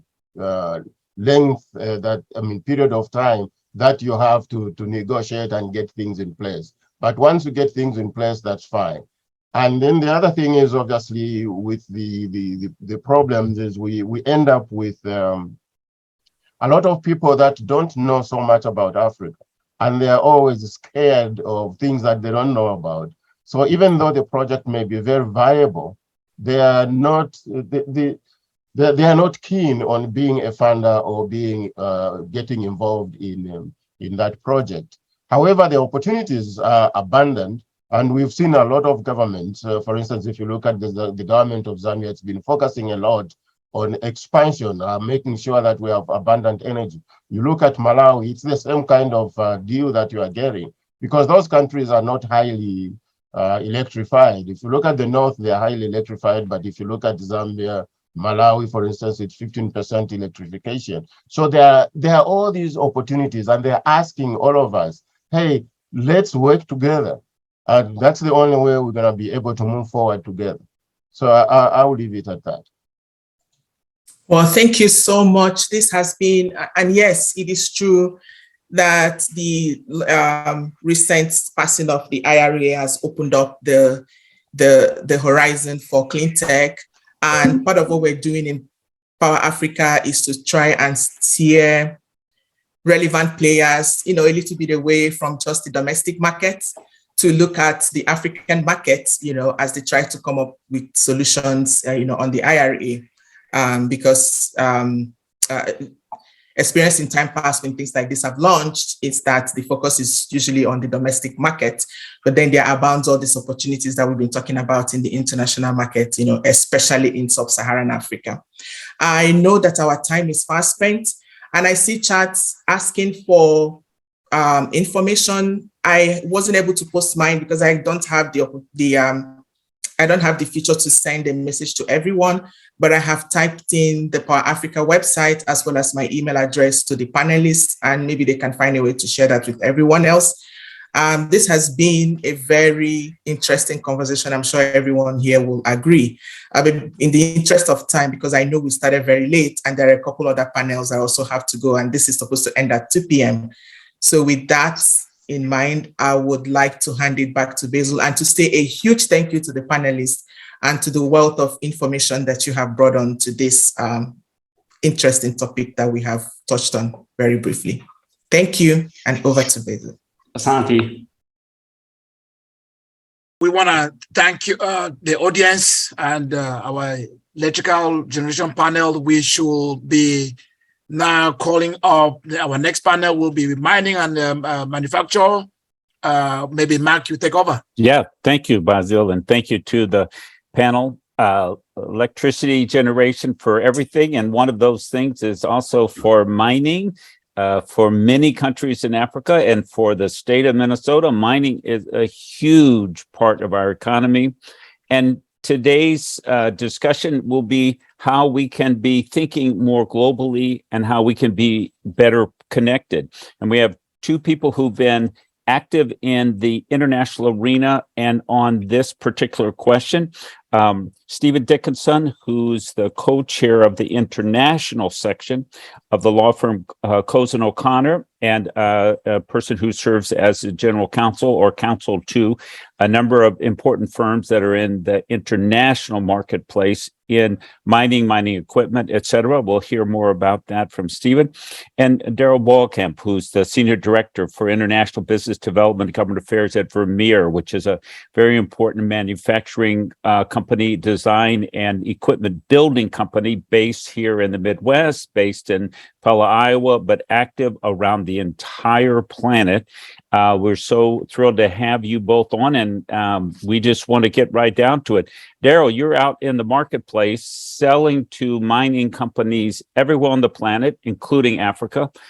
How do you see that market developing, and how do you think this kind of conversation can lead to more two-way streets for mutual benefit? Well, thank you, Mark, and thank you for the opportunity to participate. It's a great honor to be with all of you today. This is truly an interesting time for mining. Vermeer is involved in many different things. We're an organization that provides equipment, innovative solutions for specific purposes. And even for mining, our mining equipment is really designed to displace the blasting, the drilling and blasting method of mining, which is really key for many areas of the world and for more strategic mining initiatives.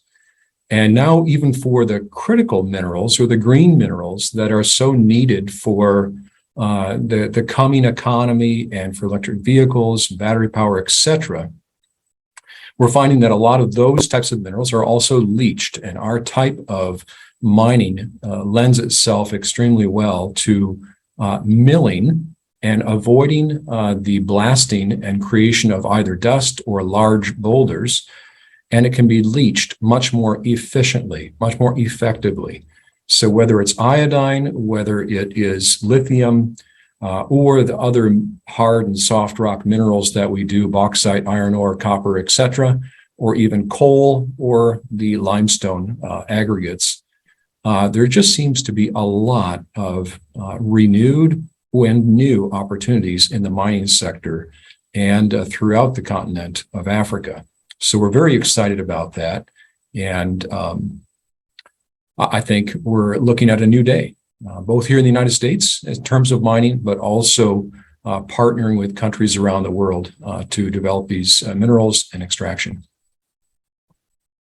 Thank you. Thank you very much. And your company has been one of the real leaders in terms of giving people this bigger picture. And so we so appreciate you participating today and many ways that we've been able to work together in the past.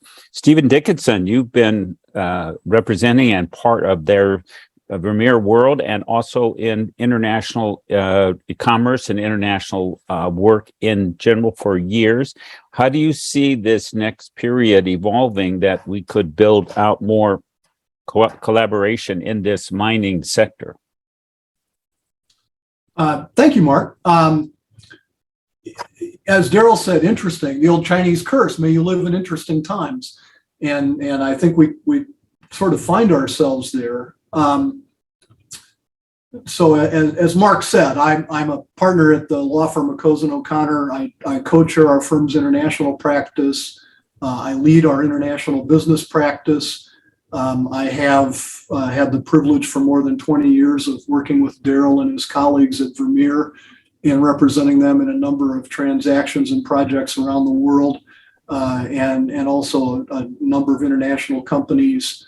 For those who may not be familiar, our law firm is one of the top 100 firms in the U.S. We have 800 plus lawyers in 32 offices, and we work with both companies coming into the U.S. and companies outbound, and a number of mining clients as well. We have an office in Vancouver, and that, as people that are familiar with the mining industry might know, is one of the leading stock markets in the world for mining companies. So we actually have quite a few mining clients that we represent in capital markets and business transactions. So there's a lot of challenges, obviously, in doing business internationally in today's world. To the previous panel, I've been working with a client for a couple of years now on trying to get financing for a clean energy and green chemical project in South Africa. Unfortunately, after a couple of years of trying, it doesn't look like we're going to be able to get it funded. So, I have personal experience with the fact that it is a challenging world in which we live,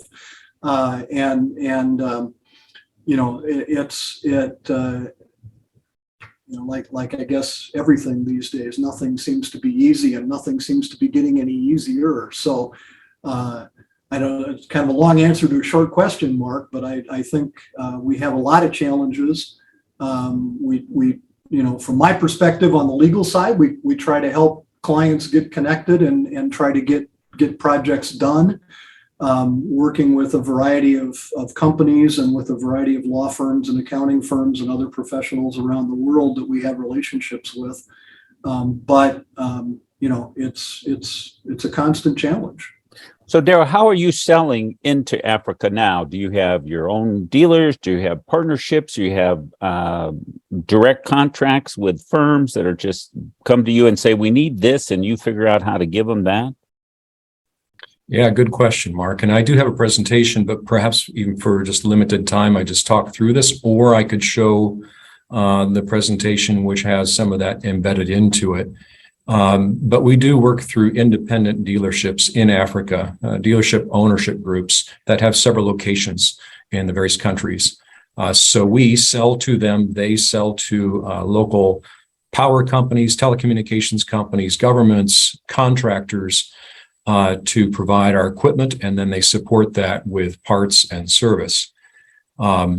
So we're certainly in the mining sector, but we're also a large provider, the largest provider globally of equipment that installs fiber optic networks around the world. But also your water and sewer and gas distribution, power distribution. If it goes underground, there's probably a Vermeer machine involved. So whether it's trenching or plowing or directional drilling, or in the power sector, if it's utility scale solar, it's also probably Vermeer equipment that is putting the piles in the ground to make sure that array is built correctly and speedily, so that the photovoltaic panels can be put upon them and to start to return power to the grid. So we just see so much opportunity in Africa, as was talked about, kind of a pseudo Marshall Plan, this recovery and resilience. We see so much opportunity for Africa. It is going to take a considerable amount of infrastructure build out to deliver upon the capabilities that Africa has. And so we hope to generate lots of partnerships, because it will take really an ecosystem. It's not just equipment. Equipment just doesn't show up to provide a solution. It really takes, we would love to help develop new contractors, new businesses, especially with entrepreneurs in Africa who want to be contractors, who want to learn to install services with new technology. We would provide training, then also help source the financing for them to get their start.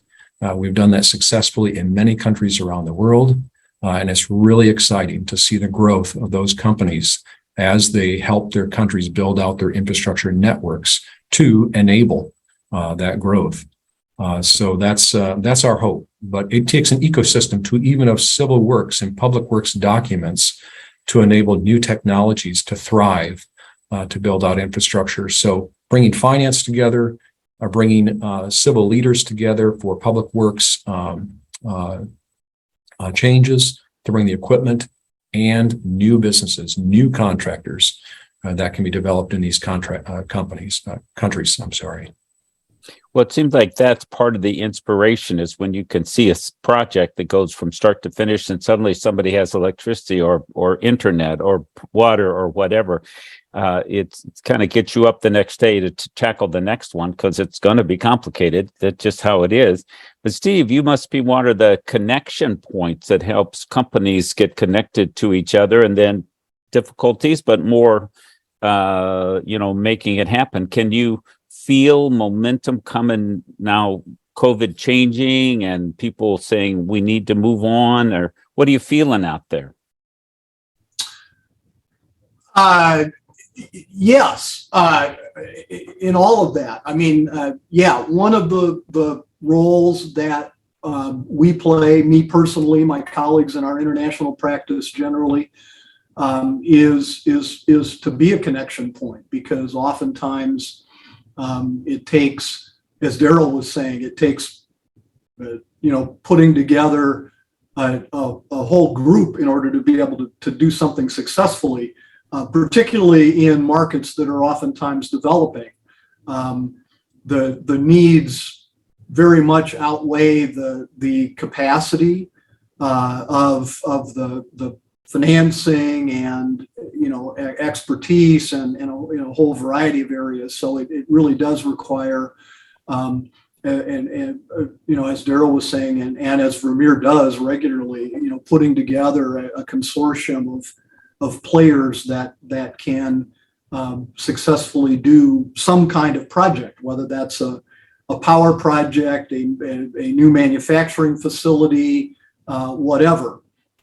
And we do that both for companies from outside the U.S. that are coming here and helping them to build the network of connections that it takes in order to do that, but also working with our U.S. clients outbound and working with the law firms and accounting firms and other groups that we partner with regularly in other countries in order to be able to put together the networks to try to be successful in putting those projects together.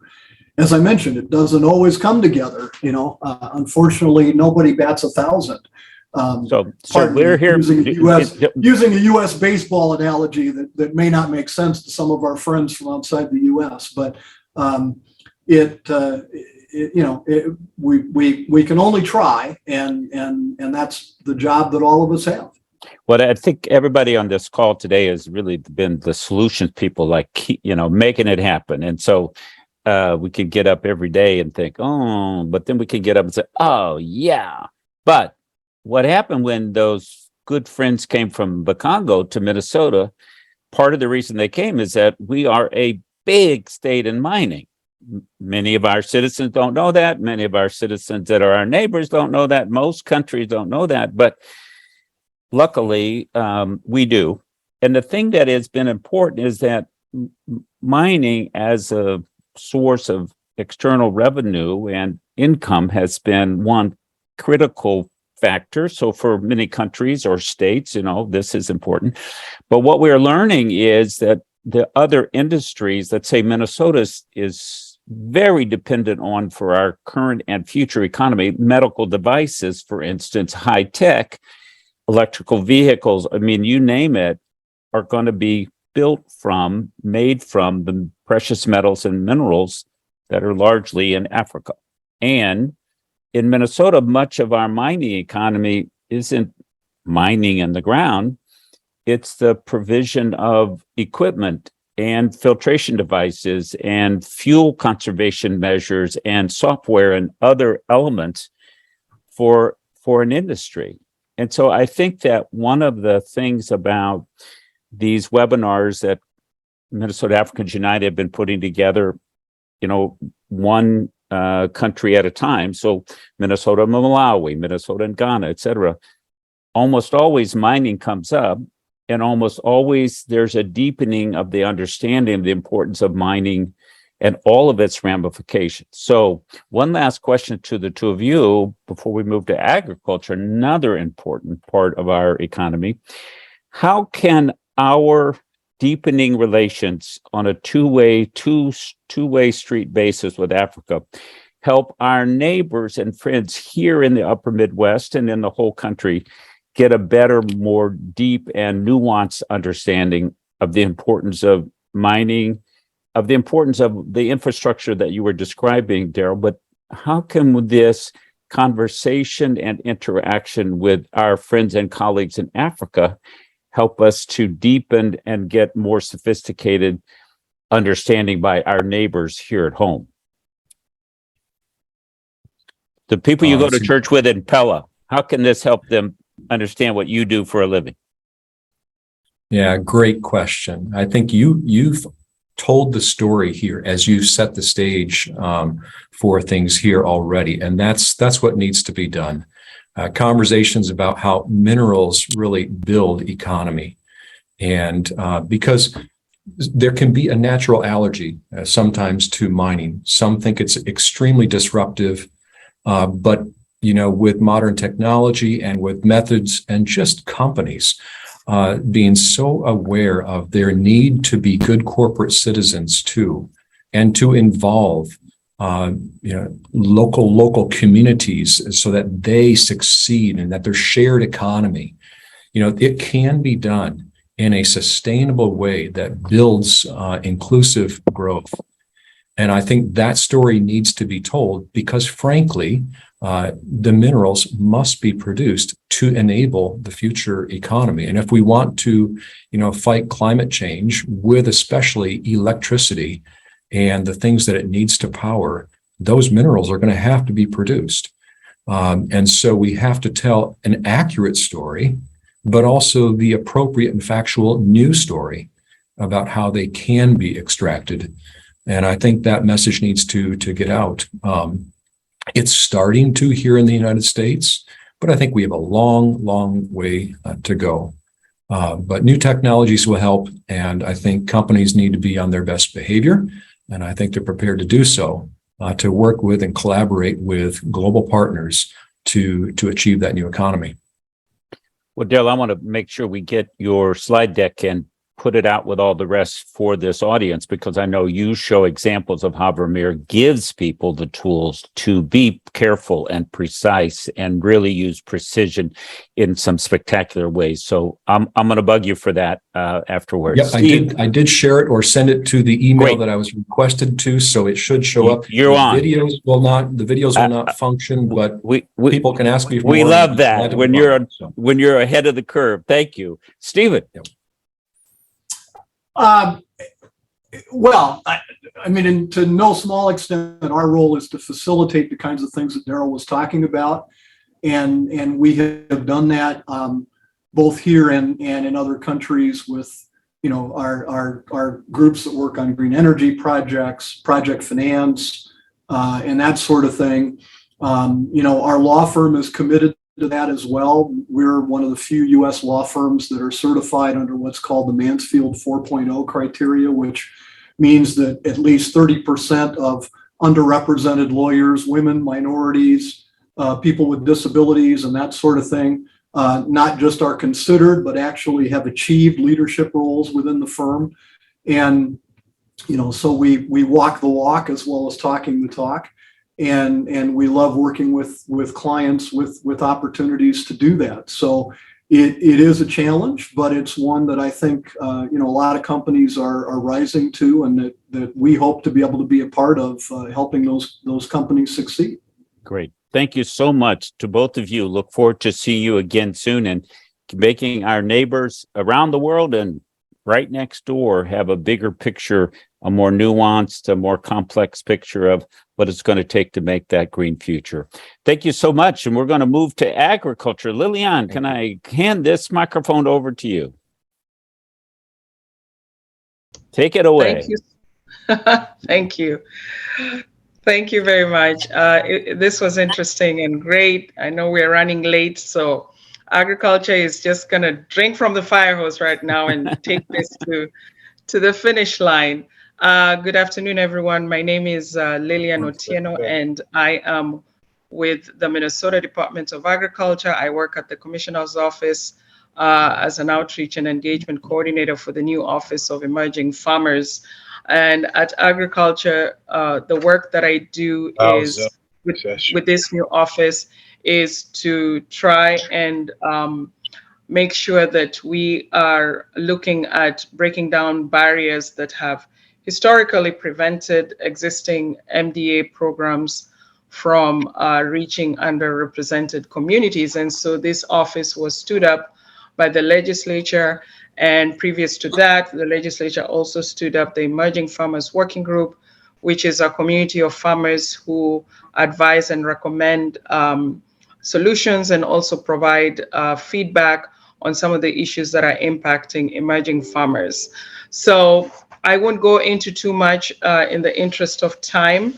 I will have folks on our panel today just do a quick intro of who they are, and at the same time just kind of give a little spiel on what it means to have opportunities of agriculture in Africa, and what is it that we, the US and Africa, can share in terms of trade and investment in the realm of agriculture. So first, I will have our Assistant Commissioner for Agriculture, Assistant Commissioner Patrice Bailey, go first because he has another engagement coming up. So I'll give him this opportunity to just introduce himself briefly, but also to talk briefly about the Minnesota Department of Agriculture and in general, the opportunities of agriculture between the US and Minnesota, or just the US and Africa. So go ahead, Assistant Commissioner Bailey. Thank you so much. Let's see, make sure you can hear me. Yep. Thank you so much, Liliane. I just want to say thank you for having both of us. Thank you, Basil, and panel. Again, my name is Patrice Bailey. I'm one of the 4 assistant commissioners here. My primary responsibility is food and feed safety, meat and dairy inspection, and ag marketing and development. Within ag marketing and development, it's all international and local trade, in addition to grants, loans, and biofuels and renewable energy. With that being said, agriculture in Minnesota is doing pretty well. We really we really enjoyed the opportunities for trade within Kenya. Just like Brian earlier had talked about being on a mission trip with Basil to Cameroon, I joined that same mission trip to Ghana, the Ghana leg of that trip. And really looking for opportunities for trade with Kenya and Tanzania and other African countries would definitely be welcome by the Minnesota Department of Agriculture and also by the state of Minnesota. And Liliane is such a essential addition to the commissioner's office. There's never been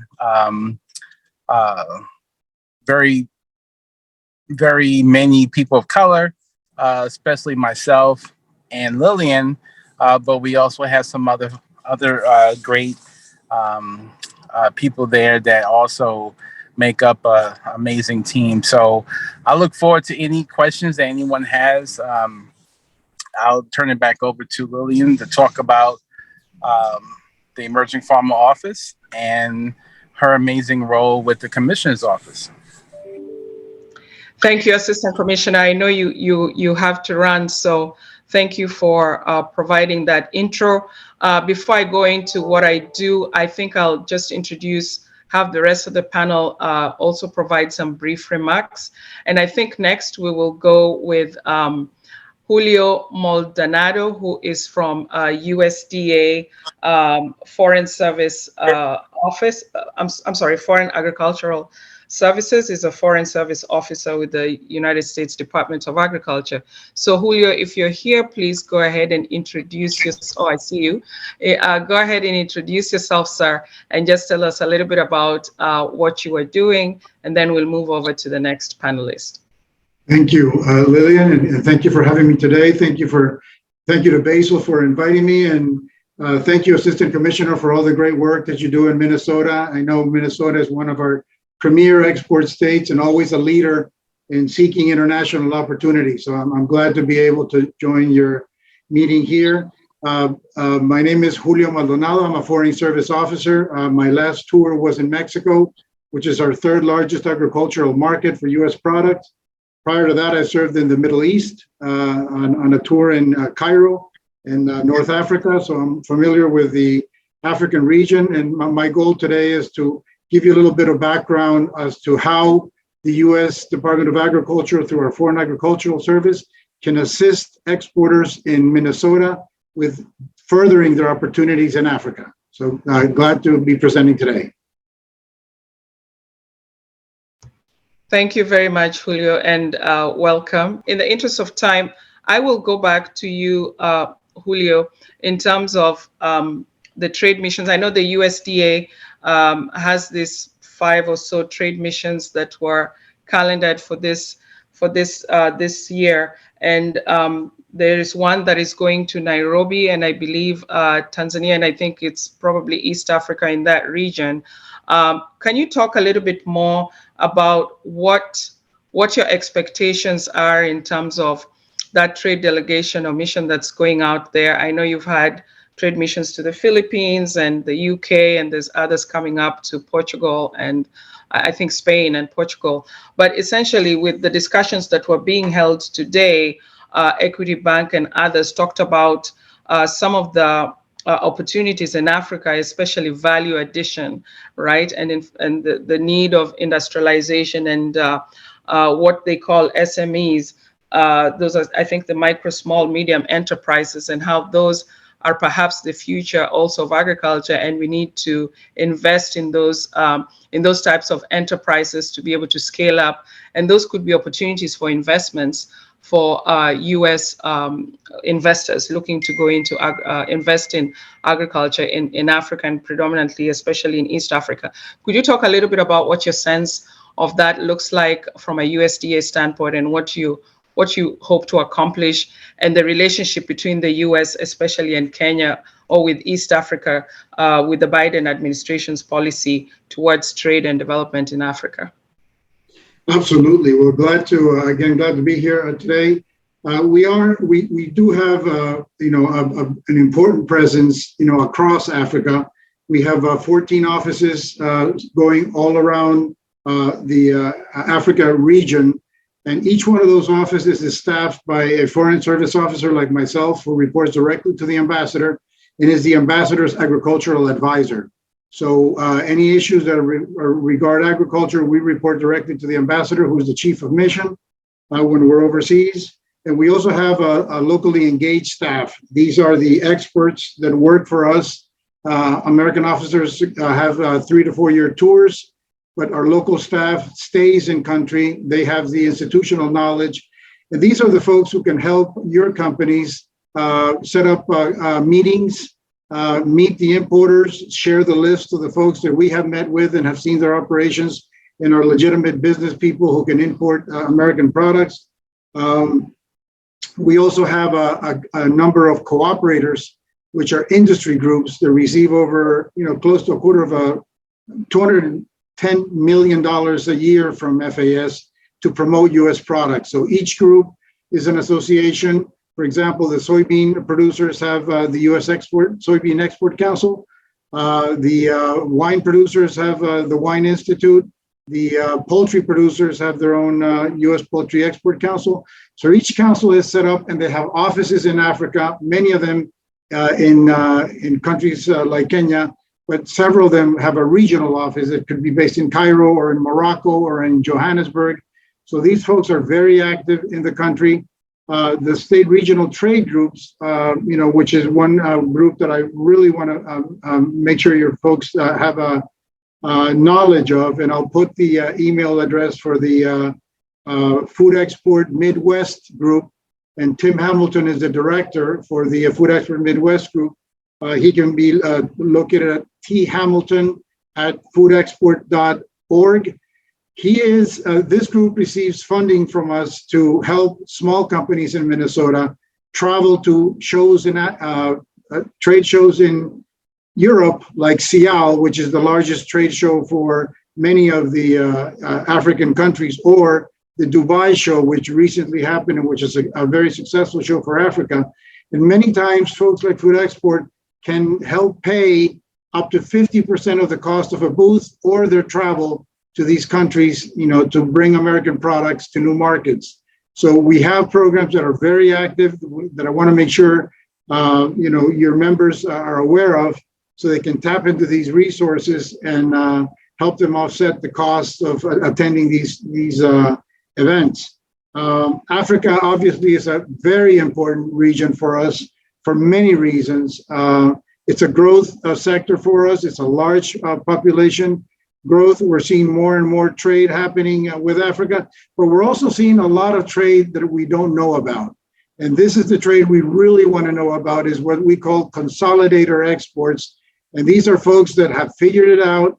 They know how to get product in containers at US ports, and they know how to get it into African countries. And many times these do not show up in the statistics. We do not know about these folks until they have a problem, and then, we want to make sure that we can assist them, and we can also help multiply their business by assisting them with our program. So obviously a lot going on in the region with food. And, you know, I was very impressed listening to some of your electric folks and your mining folks and your medical equipment folks.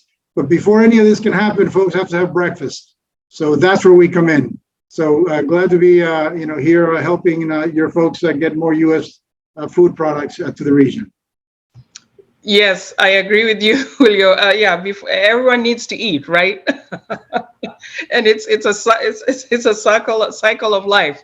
Animals need to eat. We need, you know, it's a cycle of life. It begins and ends with agriculture, right? Absolutely. And I think also Absolutely. in Africa, we're mostly agrarian type economies. At least that's how we started. And you know, farming is not something new to us in the region. I think it's just to be competitive. We need technical know-how. We need those expertise and skills. We need capital. We need to be able to scale, and we need to be able to compete. So the inverse in terms of, you know, advocating for U.S. companies going into Africa and exporting a product. How about the importation? You know, U.S. companies taking advantage of opportunities in agriculture in the continent, especially in Kenya, East Africa, and providing those market opportunities for those African businesses, but also the diaspora. I'm part of that diaspora. I'm working in agriculture. There's a lot of folks in the diaspora. We, especially in Minnesota, with this emerging farmers office, we're seeing a lot of African immigrants getting into agriculture, of course, at a smaller scale for most of them, but also palettes are changing. So there's that, you know, that is expanding here. And I think there might be in the future opportunities to also find ways to also develop those economies in Africa in terms of agriculture to open up markets in the West. What is your view on that, the inverse of that, beyond just the export? How about the import piece of it? Well, you know, our primary focus obviously is exports. That's what we do. We represent the U.S. agriculture. We want to make sure that our products are being positioned in foreign markets. But you're right. You know, Africa needs help. And, you know, our capacity building programs are one of the three pillars that we have. And it's not for us, it's not all about exports and, you know, making our products available. That is our main drive. But we also have a very extensive program of scholarships and fellowships that we work with. The Cochrane Fellowship is one that comes to mind. It's funded every year. And the way it works is you tell us, you know, what industries you're targeting. We will find, you know, the importers in Africa. We will bring them to the US and work with a land-grant university who has an expertise in those products. We will bring them to meet with US companies. We will try to make them experts in a couple of weeks as to how we do things here so that they can go back to their countries of origin and, you know, be good ambassadors, you know, for our products, but also for our goodwill. You know, the fact that we do, you know, many times, you know, the perception of the US is tainted, you know, because folks have not been here and, you know, they don't know, you know, that we are ultimately looking out, you know, for our mutual best interest. So these fellowships help, you know, not only promote U.S. products, but make them better consumers as well. And we have, you know, a whole gamut of programs regarding fellowships. Like I said, the Board Law Fellowship is one that we work with. So University of Minnesota is one of the leaders in these programs. I communicate with their faculty on a you know, monthly basis at least, because they're always looking for opportunities for your exporters. But, you know, I know that, you know, they have extensive programs in Morocco, for example, and they, in fact, one of their faculty members was just in Morocco and met with my colleagues at the embassy there. So tell us, you know, where you need assistance. Tell us where you want to meet the importers. Tell us where we need to be making more of these fellowship programs and capacity building programs, because, you know, the better educated consumers they are, the more possibilities they're going to have to, you know, bring U.S. products to their countries. Absolutely, I agree. Thank you so much, Julio. That was really great and robust, and you provided a lot of information there. I think you even answered one of the questions that was posed by Mr. Kano Benja, who was talking about the unemployment in most of African countries, youth unemployment, and how hands-on agriculture training could contribute to elevation of this problem. And also, you know, the products that you talked about in terms of being able to work with the diaspora or folks to see how we can also support those enterprises is great.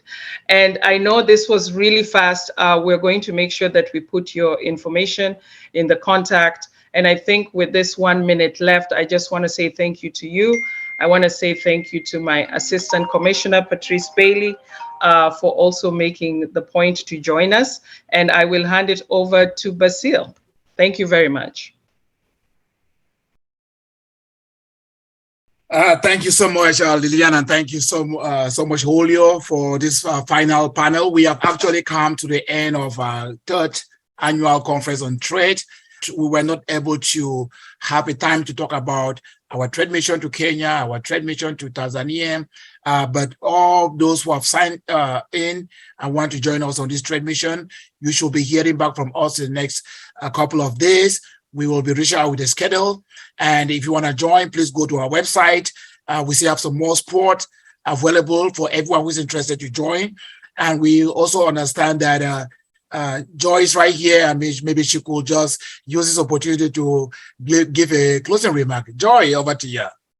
I just want to say that we look forward to welcoming the delegation that's coming from the U.S.